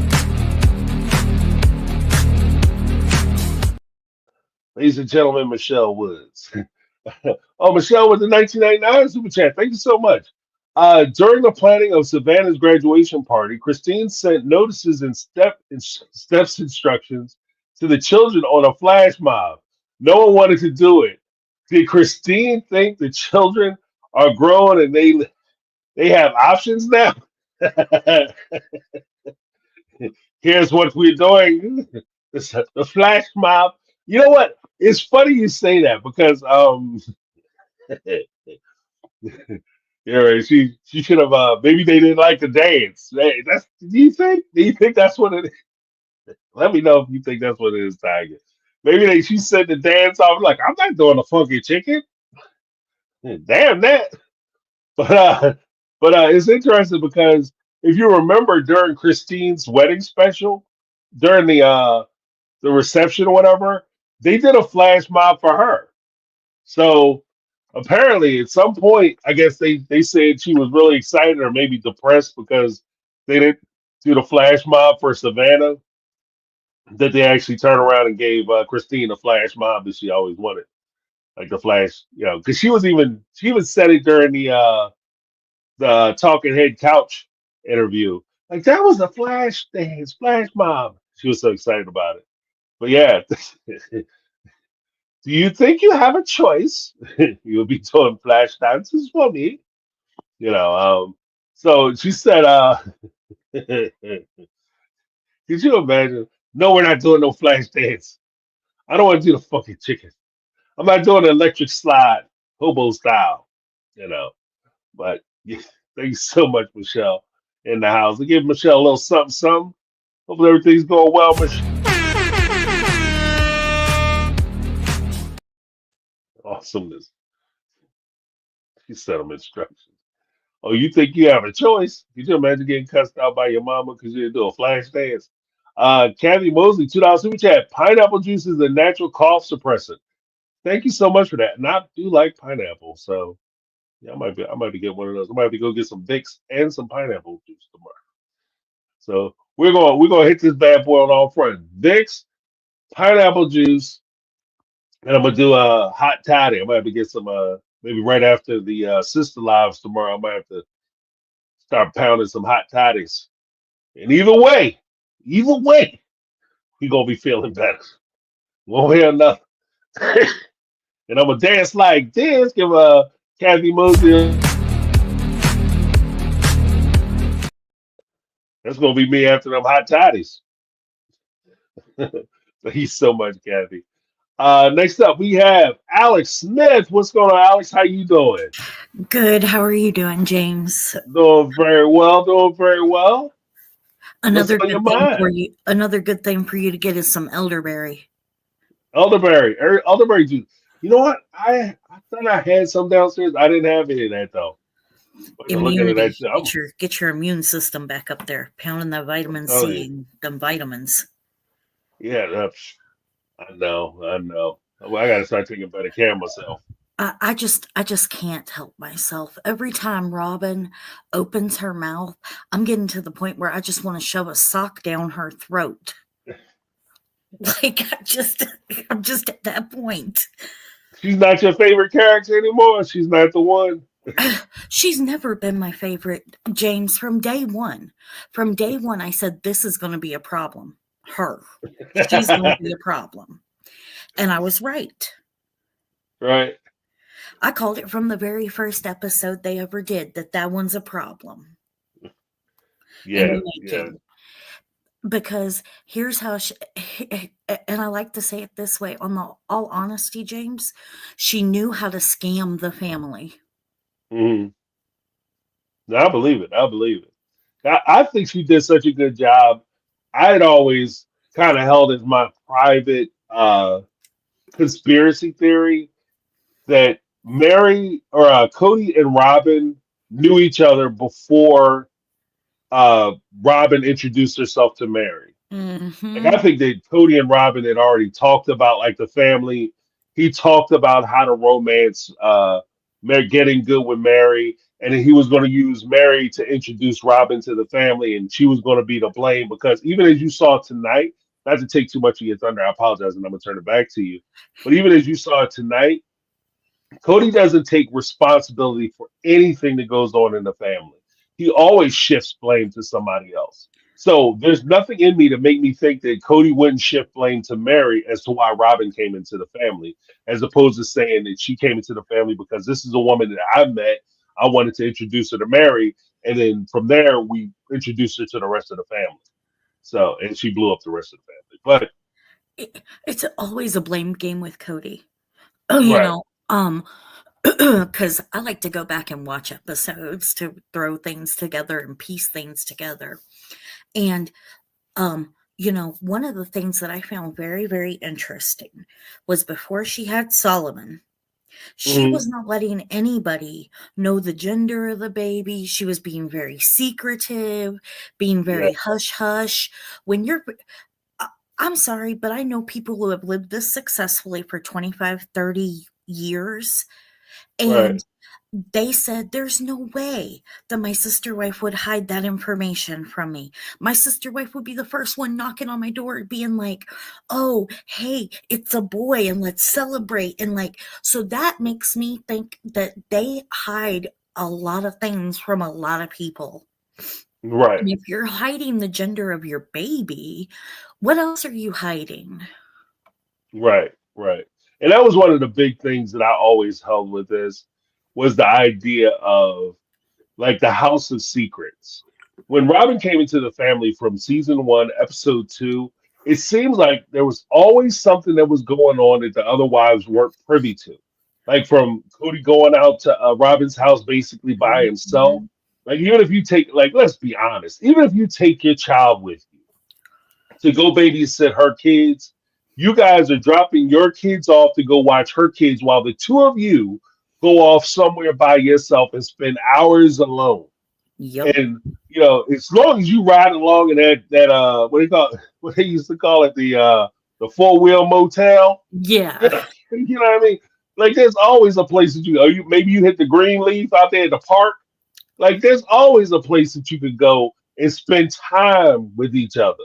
So there's always Mhm. that. The dress, that was another secret that they had. How they met each other, how long they knew each other, the fact that what they talked about when they were getting married, the baby coming. Then it was the what the sex of the baby was going to be. The fact that they had already decided to have a baby when everybody had just got out to Vegas. All of a sudden, Robin comes forward and talks about, "Hey guys, I'm pregnant." Like it's just every time you turn around, they had another secret they were spraying on everybody. Mhm. And not So only I 100% agree. but like him kissing her while Christine's in labor. I'm sorry, Christine Yeah, being in labor should have been your first concern. Your right, child being born should be your first concern, not kissing right. on your future wife. Right, right. And the fact that, like, with Christine, what made that even worse was the idea that Christine had already had not only a miscarriage, but Mm, she had a miscarriage to the point where she lost the child and she almost died. yep. So it was a high risk pregnancy, which is why she was in the hospital in the first place. So Yep. you knew that when she was in the hospital, but yet you decided to leave her so that you could go spend time with your girlfriend, like you said, and get some schmecking off your new one while your wife is in the hospital with your child. And at any moment, like I know everybody does the well, I've had a child, and usually it takes me so long before the baby comes. But each pregnancy is different. One, women are different, but each pregnancy is different. And if you're having complications, that a pregnancy, God bless women for having children, because like I've always said, if it was up to men, the species would be over, right? Like we had children. I'm not doing. I wouldn't do it. I seen it. Like I seen it twice. I'm telling you, I wouldn't do it. But maybe you can get one from me, but that first would be a nope. Hat off, Doc. But but um but that those pregnancies, I've always said that like pregnancies are a true miracle. Like it's truly a miracle because so much happens from the time of conception to the time of birth in the development of a child. But at any point, especially during labor, it can go left in a heartbeat. So everything could be fine, and the next thing you know, something goes wrong, and you're in the operating room. So the fact that Kody would leave while she's in the hospital was completely ridiculous to me. Oh, I was just sitting around waiting for her to go into labor, or her to dilate some more, and so she ain't doing it right now. But something could have went wrong, and you would have been over at Robin's house trying to figure out how to get back.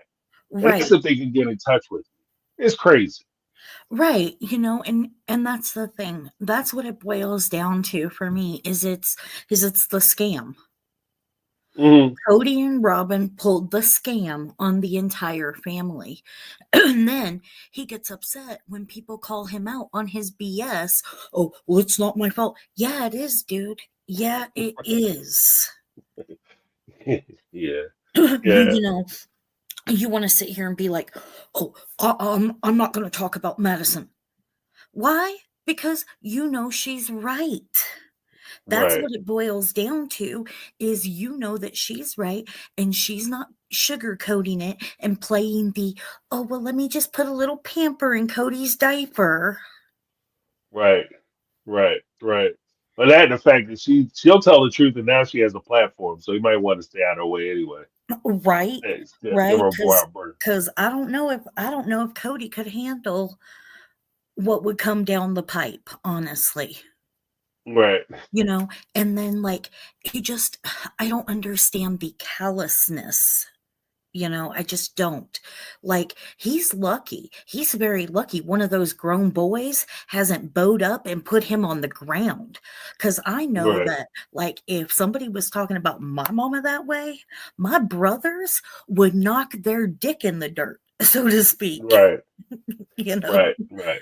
Yeah, I mean, I get it. Like, because it's as jacked up as it is, I understand. I'm that way. I'm very sensitive. Like I've always said on this show, I've said on the show a few times. I was one of those guys who, like, you know how people tell you mama jokes and all that kind of stuff. I could never do that. I knew, like, even as a small child, I knew if you said something wrong about my mom, I can't handle it. So I would cut people off. Your mom, nope, we can't do that joke. Because if you say that about me and my mom, we're going to be fighting. Before this is over, we're going to be fighting. Like, you be 2 comments in, and we're going to be fighting. So, like, I know I couldn't handle somebody. Half the stuff that Kody says about his ex-wives, I would never be able to tolerate somebody treat my mother that way. I love my dad to death. Respect the hell out of him. But I could never tolerate somebody treat my mother that way. And that, and she's gone now, but the fact that they say the way he goes about it, the things he says, the way he tries to treat them, the way he does them, especially when it comes to the financial parts of it, like you're screwing them over financially, you've abandoned them emotionally, you sold them a bill of goods, and then all of a sudden you leave them, and then you want to sit there and talk a bunch of trash about them. And if they say something to defend themselves, then you want to call them all kinds of names and stuff. We're not doing that. So I don't know. I respect those young men. I think that they're doing the right thing. Mm-hmm. They're supporting their moms. They are supporting their moms, from what I understand. So, God bless them. But yeah, some people, And poor Savannah sitting there going, my daddy's not going to walk me down the aisle. It's going to be my brothers. Like, right. Kody should be ashamed of that. He should literally be ashamed that his daughter feels that way. He should be going to her and being like, baby girl, you don't need that because I'm here for you. That's what a man does. So Right. I don't even consider him in the vein of a man at this point. Right. because he's scammed, he's cheated, he's lied, all to get ahead with Robin. And at the, and the thing is too, like, I thought about it and I sat back and I went, wow, these kids have been so emotionally damaged, and the fact is he doesn't even care. That's what makes it so bad. And the crazy part is too is that they get disagreements. You get a disagreement with their moms. I get it. Relationships fall apart, don't work. It is what it is. You always go to your child and say, it doesn't matter whether I get along with your mom. It has nothing to do with you. I still care about you. You can call me anytime you want. You pick up the phone, you call me. My phone is always open for you. Just tell your mom, leave me alone. Whatever. But you can always call me. And it should have been made that clear, especially with Savannah. She was young. And so you could invest time in her because Savannah, she wanted to spend. The crazy part about it is he'll sit, cry, and complain about how everybody turned on him and nobody want to deal with him. But the girls, Savannah, Isabel, Gwendolyn, maybe Truly, I don't know. They don't really talk about Truly as far as Cody's concerned. Aspen, a lot of them want to have relationships with Cody. But a lot of the young, especially the young ladies, they want to have relationships with him, but he doesn't do anything to try to foster those relationships, and that's a shame. And it shouldn't be on the mothers to have to foster that relationship either. No, especially with grown children. Right. Especially with they don't even live in the same house, so the mom would have to call them to try to mediate the relationship anyway. That's ridiculous. You call. You're a big boy. You're a grown man. What do you say? Just because I like you to make my eggs don't mean I don't know how to make them. When he did that presentation for moving to Arizona. Yes. Remember, just because I know I have you make my breakfast don't mean I don't know how to make my own. Well, bro, you can make your own phone calls. You can call your kids. Hello. So. And then, I got to thinking about it, and I honestly feel this way, James. The catfish situation with Meri would have never happened if Cody was doing his responsibility as a husband in their marriage. No, I agree with that. Because if you're not taking care of your marriage, there's always another guy out there ready to step in and scoop her up and sweep her off her feet. Yeah. Well, I used to say that all the time about taking your partner for granted, because the minute you start looking at your lady or your husband or whatever and say, nobody want down that. I like the little girl down the street, blah blah blah. There's somebody looking at them getting up on that bus. Like, I like how them jeans fit. What I mean? So you gotta be careful. There's always somebody who's coming up behind you, ready to sweep them off their feet. So, and I do agree that with Cody. The weird part about the catfish is that Cody was absent, and the catfish love bombed Meri and gave Meri the things that she was missing from the relationship. Yep. The ironic part is the catfish was giving Meri the relationship that she wanted to have with Cody. And there's a subtle difference there. It's not just that, this catfish was going to give her something that's completely foreign and different. She was just getting something that she wished she had from the person that she wasn't getting it from. So. And, he wants to sit back and say, oh, I was never madly in love with them. Well, I'm sorry, wrong. In season 2, you said that when you married Meri, you were madly in love with her. Right. That she was your soulmate. So you can just switch soulmates? How's that work? Right. But in the world of Cody Brown, I guess you could just switch soulmates whenever, a wife isn't loyal to you anymore. Right. He don't even know the definition of the word. I think, because with Robin brought a lot of newness to the relationship, because she came in at a time when he became more financially solvent. His financial situation changed. His social status had changed because now he's on TV and he's a TV star as opposed to a billboard salesman. Robin's never seen him struggle. the way that Mary and the other wives have. Yup. So it's kind of like he reminds me, like his relationship with OG3 reminds me of a guy who is dating a woman. He breaks up with that woman, breaks up with him, tears his ass down, and his buddy is sitting with him every day, listening to him cry and bellyache about how this woman left him. Now, a month later, when he's out with his other friends trying to play Mr. Cool Guy, ladies' man, dude, he can't do that successfully while his friend, who has watched him cry and bellyache and scream and holler about losing a woman, he can't do that with him around. So what he has to do is he has to get rid of that person because he is a living reminder of the person that he was and a person that he despises. With the OG3, they are living reminders to Kody of the person that he was before he was Kody Brown from TLC Sister Wives. And so I think that's why he doesn't value those relationships, because they remember broke Kody. They remember struggle mode Kody. They remember old moldy bread Kody. You know what I mean? Whereas Robin is, big fancy houses, fancy cars, vacations, jewelry, clothes, designer clothes, motorcycles for Christmas. A 2-week That's the Kody honeymoon. she knows. Right. 2-week honeymoon, a wedding with 300-400 people. That's the Kody that she knows. So that's why I think he prefers. I mean, really, I think that's why he prefers Robin over the other three women, is because she sees him as the savior, whereas they see him as the partner, because they remember what it was like when his ass struggling. I wonder though, James, how long is that going to last though? If all this money, fancy, flashy, goes away, how long is Robin going to stick around before she's taking him to the bank for everything he's got? Yeah. Well, if the money goes, she's gone too. Like I'll say this, she'll be gone before the money goes. Oh, how about that? She'll be gone before the money goes. When the money start going down, the money start looking a little shaky, she'll be out the door. Yup.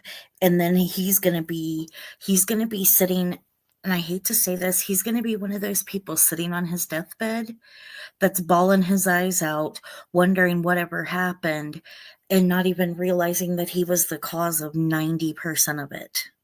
Right. Well, I mean, if form holds true, he'll just blame everybody else. It'll be everybody else's fault. I just hope he has a true come to Jesus meeting, honestly, before that, because I mean, honestly, I cannot imagine like not having a relationship with my children or my grandchildren not even knowing me. Like how sad that is. I mean, my heart breaks in that sense, but at the same time, it's like I understand why Madison's like, no. If you're just going to be an absentee grandparent, don't bother. Right. Either yeah, I get that. I think that's fair. But I will let you to it, James. Thanks for letting me talk at you. No worries. Thanks for calling in. I appreciate you, Alex. Have a good night.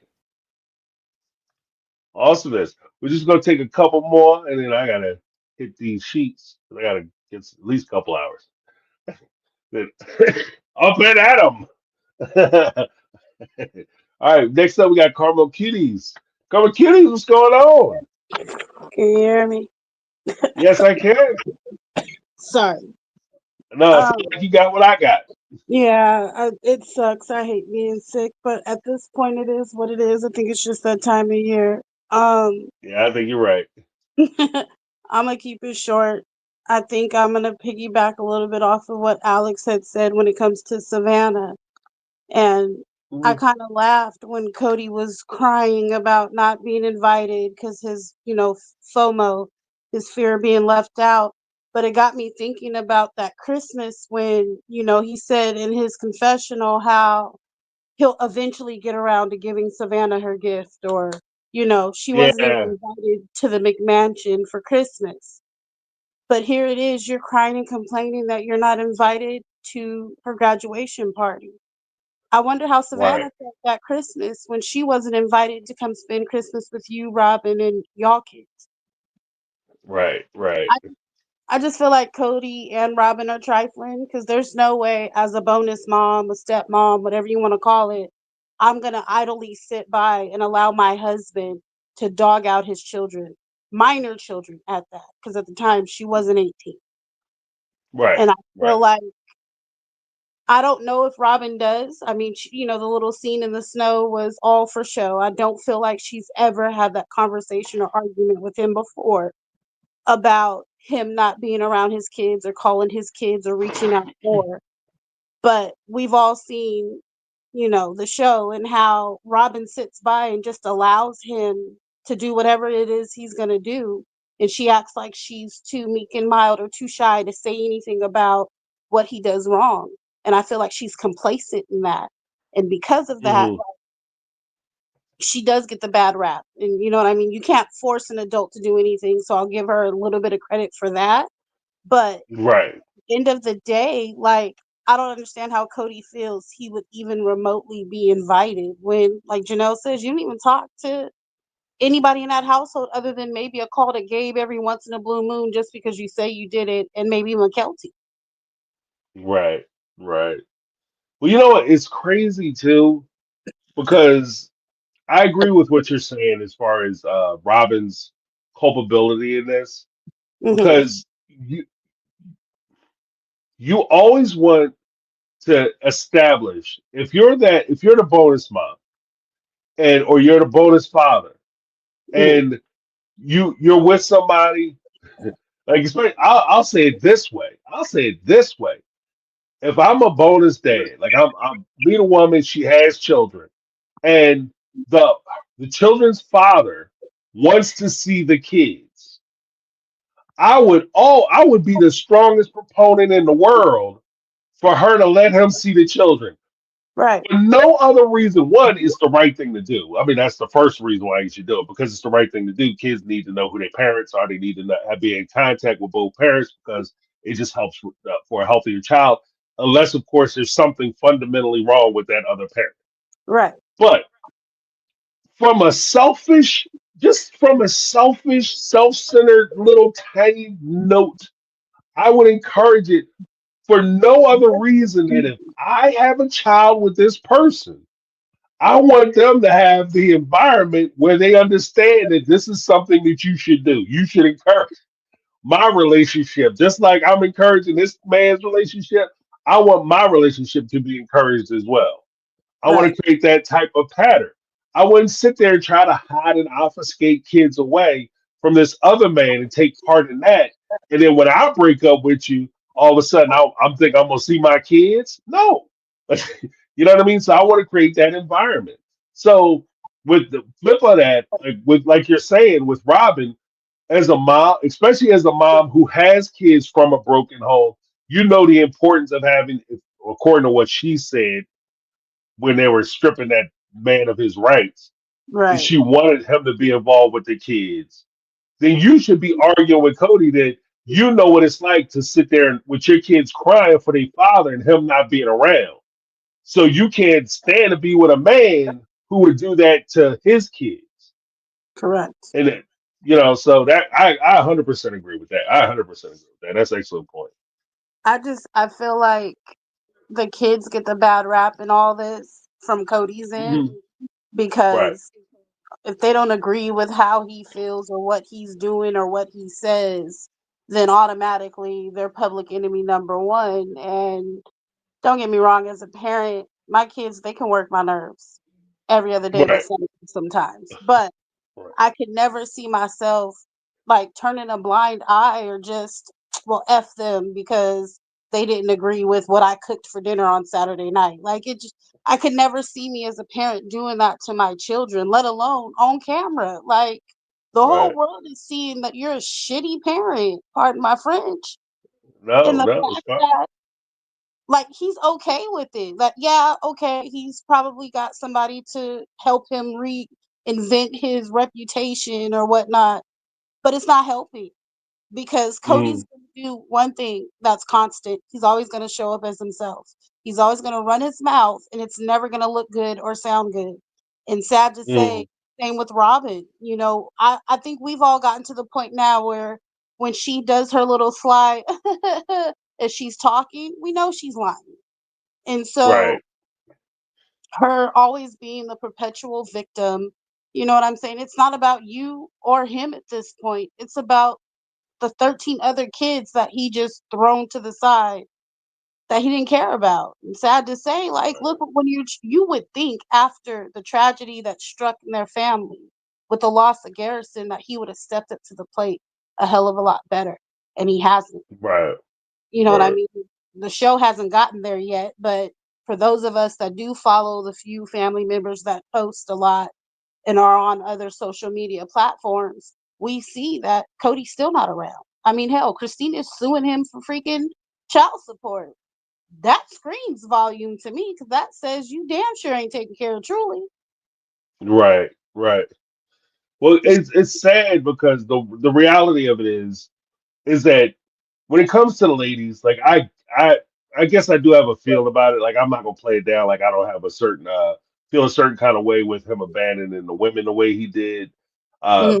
Based on the promises that he made them. That's a character flaw. However, the ladies will get past it. The relationships break down all the time. You can't, as you know, as a paramour or partner, you can't guarantee that you always gonna be in love. People change their mind. I Right, get it. But when it comes to his children and the relationship that he has with his kids, that's a different story. There's no reason why you don't have a relationship with your kids, but for the fact that you're so hell bent on creating distance between your kids and your ex-wives with what you consider to be your pristine new family. right, It's not that you don't want your kids don't want you, is you don't want your kids around your new family because you want to keep that to yourself. And that's why he's keeping those other kids at an arm's length. And that's why those relationships are failing. And it's sad to watch. I hope he gets better, not for his sake, or even so that he can mend the relationship with OG3. But I hope he gets better because his kids need him. right. You know what I mean? Even in adulthood, like I have friends that have children, you know, in their mid 20s at this point, and they're late 40s, early 50s, and they're like, "Well, my kid's an adult." I'm sorry, sweetie, you never stop being a parent. You're a parent until Right, till death. At this point, yeah, they may not need you to still hold their hand, but if they're calling you and asking you for advice, they still need your guidance. They still need your right, wisdom. So I tell people I give credit when credit's due. I come from a blended family. I was raised by a stepfather to this day. He don't play about his kids. He don't play about his grandkids. You say, "Oh, that's not your daughter," he punch you in the mouth. But I don't see giving Cody any credit because you can't take on 3 kids that aren't biologically yours while ignoring 13 kids that are yours. right, right, right. You know, And, I don't see yeah. how in their religion that it's even acceptable to dog your kids Mm, out that way and think you're going to be blessed and successful in the end from it. right. Well, because the weird part is that, like you said, with those types of relationships, I know Cody uses the whole adult thing as an excuse as to why he doesn't try. But Right. clearly, you care about the adult thing because Dayton is still there. Yep. Aurora and Brianna are still living in the house. So Yep. it's not so much that you're against dealing with them as adults. It's just that you don't want to deal with your kids. And I think because you're bitter about their moms.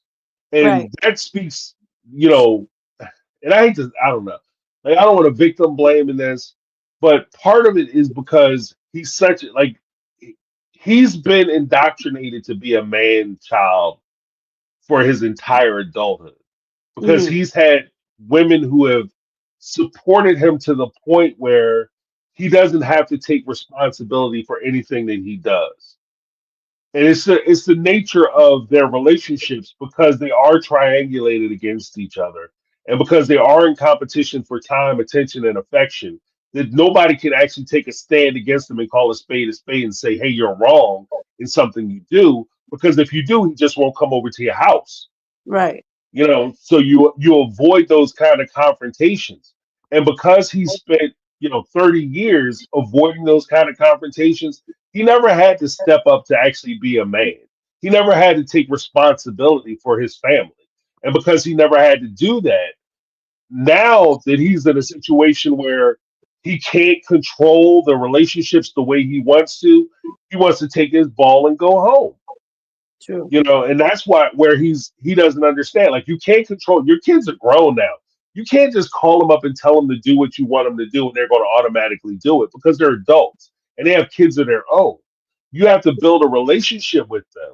And then from that relationship, you foster that relationship and strengthen that relationship. Then when you make suggestions or you give them advice, they'll follow the advice based on the relationship that you have, not on the false title that you carry around as dad or papa or whatever the case may be. And True. I think that he's relying on that title more than he's relying on the relationship. And that's where he's failing. You should do what I want you to do because I'm your father. That's not enough. Right. Especially when you didn't put no time in. like daddy who? Like, Right. daddy who come around Monday, Tuesday, daddy? You know what I mean? Daddy, I see once a week, daddy. Are you serious? Right. But On he my al- 18th birthday, graduating school, don't see you in the audience, daddy? right. But he also hid behind, like he said, they covered his cloak of charity. He also hid behind the wives. I'm sure Christine many a nights made excuses on why Kody wasn't there or wasn't participating in Right. what they were doing as a family. And possibly the same as Janelle. Well, Mary, he just wasn't coming around at all once Leon left to go to college. So I don't think that was ever any question for her household. But when Mm, it comes down to it, maybe one day he'll snap out of it. Maybe he won't. I personally am waiting on when the show finally ends, possibly after season 20, that a lot of the brown kids are just gonna start getting on their platforms and start selling their stories. So yeah. it'll be interesting to Yeah. see when that happens. I'm not gonna keep you. I know you probably have others on the line. It was a comment that was stated, I guess, for notes to self. They said her information's in her bio, so I wanted to let you know that as well. So, Oh, okay. Okay. I'll check it out. Thank you. all righty. You're welcome. Have a good night. Hey, you too. Thanks. All right. Karma Cutie's in the house. Um, yeah, yeah. There was somebody in hey, like Act One. I saw that earlier. Yeah, guys. I tell you what, there's a lot of things that I watch on the show. One of the saddest things that I've seen on the show so far is a breakdown in the relationship between Cody and his kids, especially his adult kids. Because as Carmel Cuties had mentioned, Carmel Cutie, I keep calling her Carmel Cuties, but it's Carmel Cutie. As she had mentioned, like one of the weird things is that like I'm a old grizzled dude. Um, but my mom passed away. It's been years since my mom passed.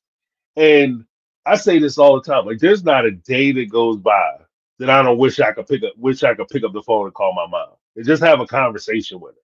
So the idea and I've been a grown man for a long time, and I have kids of my own, I got houses, like I'm good. But you're always looking for that connection with your parents. And the idea that you have somebody out there who has a child and will pretend that that relationship doesn't mean anything is ridiculous. And I suffered a loss, and I say that as a person who suffered a loss. Cody also is a person who suffered a loss. And as many people have said, not only in the chat, but as Carl McHughes has mentioned and other callers have mentioned, even tonight, that you suffered this loss, and yet and still, you can still hold your position that I'm going to wait for my kids to come around.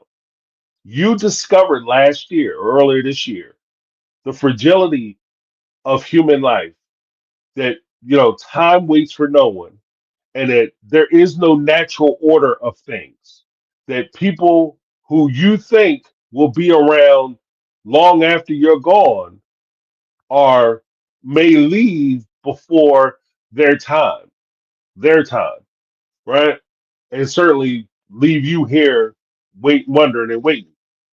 And so you take every opportunity you can to reach out and try to talk to the people that you can talk to and build those relationships. And in Cody's case, it's not like you guys had these tremendous disagreements or points of views that you can't get around.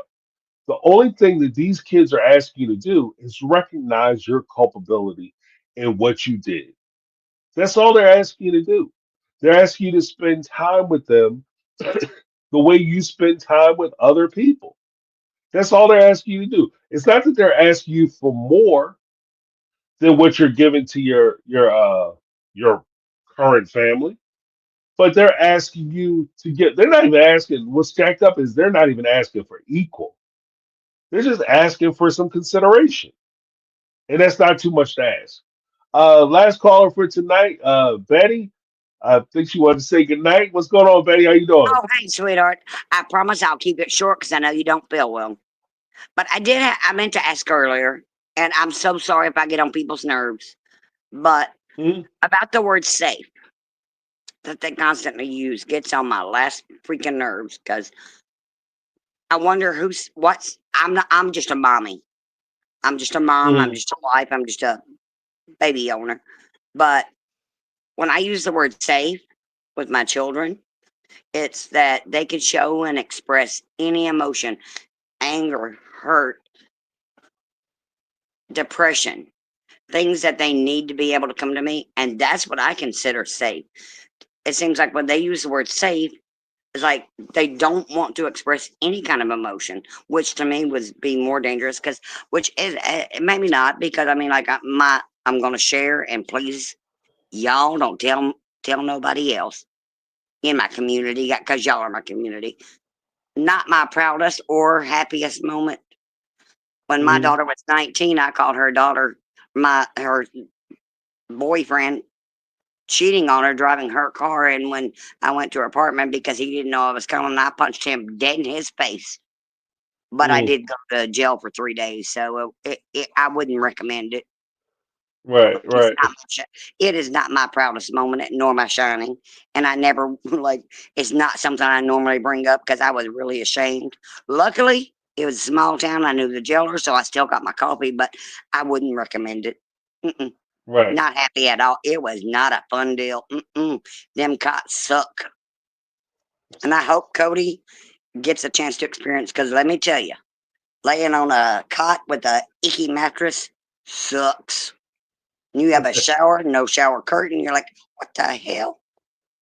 I wouldn't recommend it to Terrible. nobody.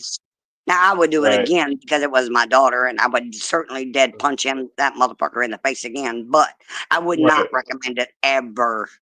Like, I'm not promoting right, it. Don't do it. It's no fun. But I'm just talking about the word safe, really. right. Like, but I wondered about you and the doctor, how you feel about the word safe and what that means. Because for me, safe is my son being able to call me like he did and say, Mom, I'm at a party. I got drunk. I need you to pick me up because my friends are drunk. And I went and Right, got him. So, and with you just do it as a parent. So, safe as being them able to go to the cuss closet and say, You dumb bitch, I hate you. And then come out and right, smile in my face and say, Mama, can you make some biscuits and gravy? Because they have those emotions. And right, especially like with Truly, with all of them going through the divorce, going through all these things, you're going to have emotions. So you can't just say they can't go because it's not safe. right, right. It's human. You have to have.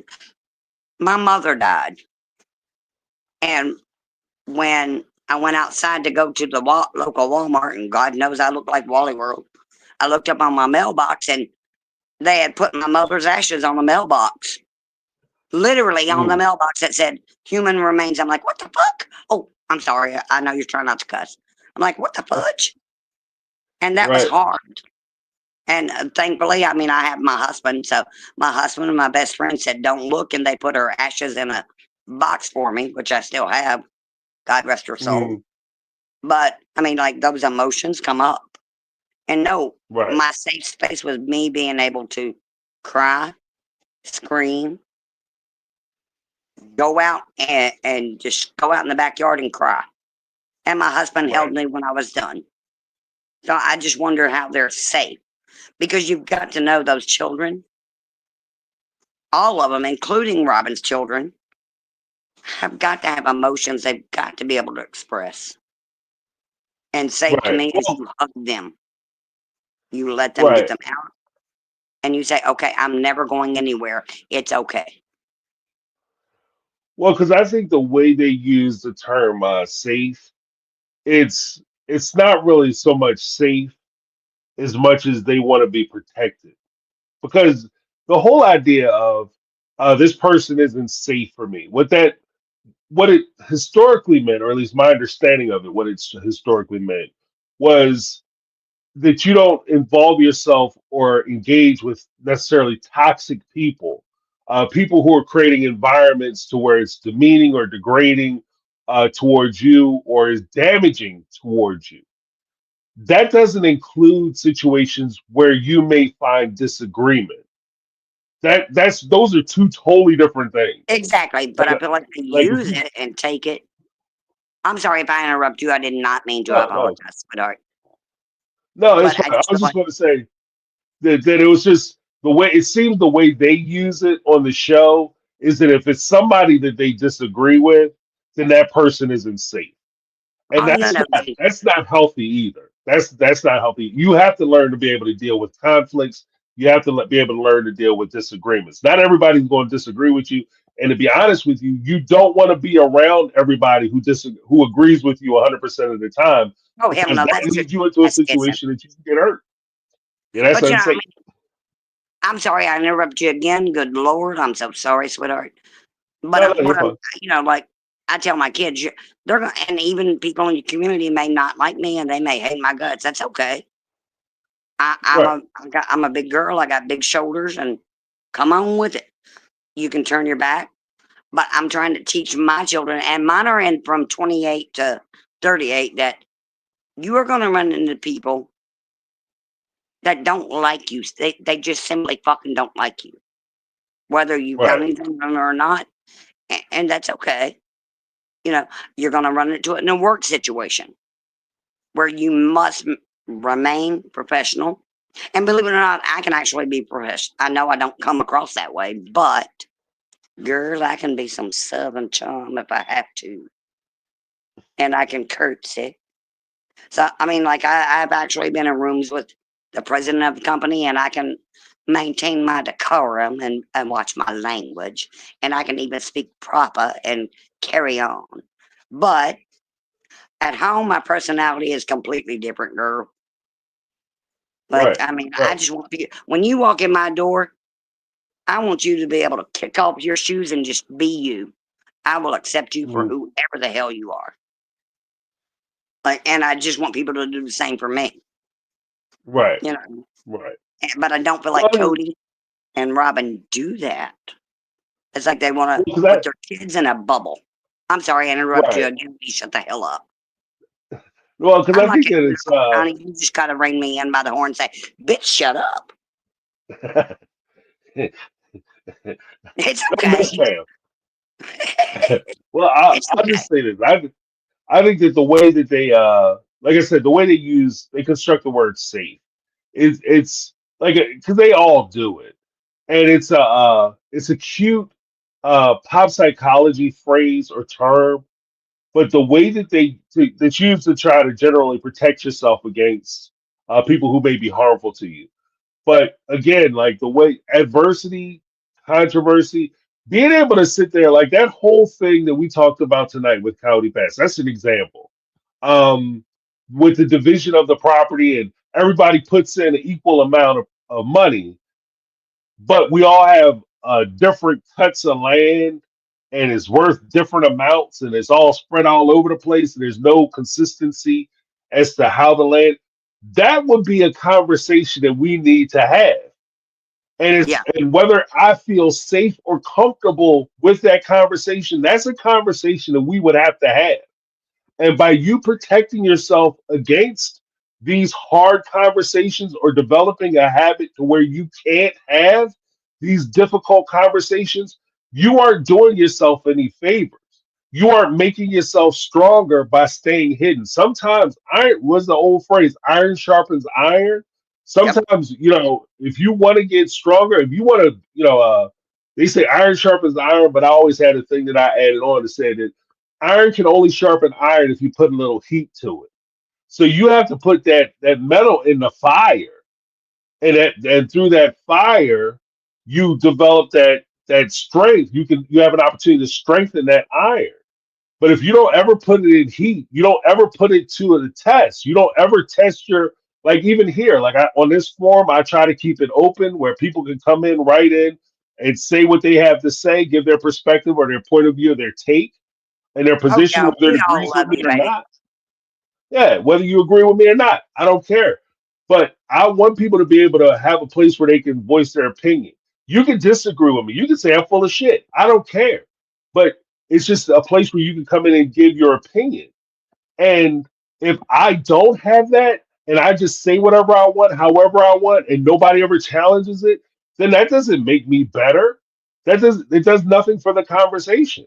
So I mean, I get what they say, like they're coming with the I'm trying to say have safe conversations, but at the same time I think it's overplayed in some cases. Oh yeah, I don't think Cody's dumbass with his pink pretty curls. Him pretty curls. Wears Right. some gloves to protect his nails, but no helmet for his head. But he got some pretty curls. Even the monarchy has advisors, like Queen Right. Elizabeth.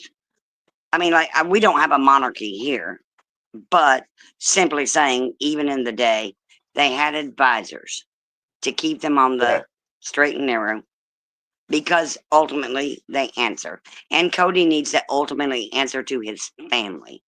And to cut them Mm, off, it's sad. And it will come right. back to haunt him. Maybe not today, maybe not tomorrow. It may be 20 years, but it's going to hurt him. I mean, I have a niece that I feel so sorry for her. She just had a baby, but she cut off her whole Mm, family. She's very much, I'm like, narcissists can come from any background, and it doesn't have to be wealthy. It can be right. any background. And she literally cut me off because I told her she was shitty for she lived with my sister and cut her phone off, knowing she had talked her into switching the phone plan. I'm like, well, that's shitty. You don't do that. Now, I didn't cut her off. She cut me off. But yet she's Mm, still friends with my friends. And I mean, I'm country as heck. So, I mean, like my friend put it on Facebook that I said I wasn't making no chicklet gravy. Now, I know it's giblet gravy. I know what the hell giblet gravy is. I'm from the deep south. But right. she had to absolutely make a point to put it in capital letters. It's giblet gravy. I'm like, okay, well, chitterlings, you got to go out and literally shake the shit out of them in a literal sense to cook them. Right. I'm not cooking that either. Like, I'm Right. sorry, I'm not that deep south, but couldn't tell you how to cook a chitterling if I tried. And I don't do cracklings. Ugh. So, but I'm just saying we all have people like that in our families. Right. So Right. it's just, but now I will tell you that she has a baby, and I have told her sisters who have cut her off, don't do that. When that baby he's only a year old right now. Mm, When that baby comes knocking, leave your heart and your door open. And I'm hoping that Christine's children and even Robin's ex-husband, their children, will leave that heart and door open to accept right. those family members because you can't choose. You just can't. I know that went off top and I went like off in the air balloon, and I apologize. No, it's no worries. No worries. But you're So right, I'm though. kinda You're like right. a butterfly. I'm kind of flighty. So, but that's just me. But I No, do you're love you, 100% and I right, thank though. you for taking the call. No worries. No worries. You have a great night. You You too, have a good sweetheart. time. Please do the Ah, bits. It will help. yeah, I am. I am. I just got to get up and get some. But I will. Well, if I you will be got some shooting that. whiskey, girl, do that hot toddy. Yeah, I don't. I don't have any. I don't have any whiskey in the house, but I'm gonna have to make a Well, stop. I don't I keep might any be but a a teeny maybe tiny few. bottle. Like if I'm gonna drink Right. something, it's gonna be a little bit of vodka. But I don't keep whiskey except a teeny tiny bottle in the winter. Yeah, I might have to stock up. So we No, shall no, see. you Let don't me have get to the stock up, lives girl. You interesting. just need to get you a teeny tiny bottle with some honey and some hot tea. I like the orange tea, but do you? Right. Teach yourself. I We love shall you, see. sweetheart. We'll see how good the lives are once we get the toddies rolling. Oh, girl, you'll be like this. Ooh. But I love y'all. I love your community. Tessie Marie, I apologize. You're all No, right. that's no worries. Sorry, I You got have something to 3 say. dogs and sometimes. Tessie Marie, hush. I apologize. No I know worries. sometimes I go off the rails and you got to rein me in, but do have a sweet night. Love you to death. I will see y'all Oh, tomorrow. thanks so much. All right. Yes, And you I'll see will. you Yes, you next week. will. All right. Have a good one. I love I'll you, talk baby. to you later. Night, All night. right. Love you back. Have a good night. Awesomeness. All right, guys. Oh, somebody said I put Brandy in the hot toddies. Yeah, I don't know. We might be mixing it up tomorrow. Excuse me. We might be mixing it up tomorrow, so it's gonna be live. But yeah, we will be back tomorrow night for the Sister Lives with Reality Squad, Sarah from Reality Squad. And make sure you guys check out my videos. I'm gonna be talking about uh this whole thing with Mary and Robin. I had a whole epiphany about that, and I wanted to put that video out, but I just couldn't get it together. But I will be dropping that uh, on maybe tomorrow or at the latest Tuesday. And I have a whole bunch of stuff I want to say about this mess we've been watching. And some of it's going to be going back to the roots, the old school roots of not only talking about sister wives, but talking about the other implications of some of the interpersonal dynamics and the other relationships that we see on the show and how it kind of reminds us of where we are in our situations, some situations that we have. Because I think that ultimately, especially the way with the Mary situation, I think we all may have a little more in common with Mary than we all like to admit. So I want to just present the argument for that, and hopefully you guys are receptive to it. I want to, before I go, guys, I got to make sure I give a big shout out to Carmel Cuties, as well as Brittany Not Brittany, my moderators, my mods in the house. Give them a little something, something.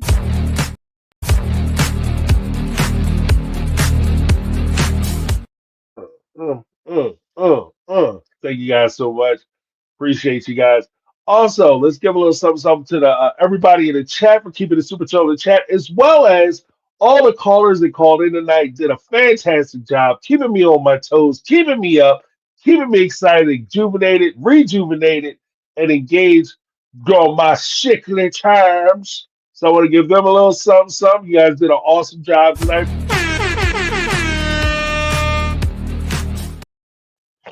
And I want to thank everybody for, like I said, the call-ins, all the super chats. Thank you guys so much for supporting the channel. I appreciate you. I'm trying to keep this as ad-free and as sponsor-free as possible for as long as I can. So I appreciate you guys supporting the channel. Just even coming in, making sure you guys hit those like buttons to let everybody know that you appreciate me. Helps with the algorithm and all the YouTube stuff, but it also lets me know that you guys are digging what I'm doing. So go ahead and hit that like button. Appreciate you guys. Make sure you take care of yourselves. See you tomorrow night, hopefully, if not in the videos, and if not, then next week. And if I don't, make sure you take care of yourself and everybody around you. All right, guys, that's my take. I'm James. This has been My Take on Reality. Out. I'm out.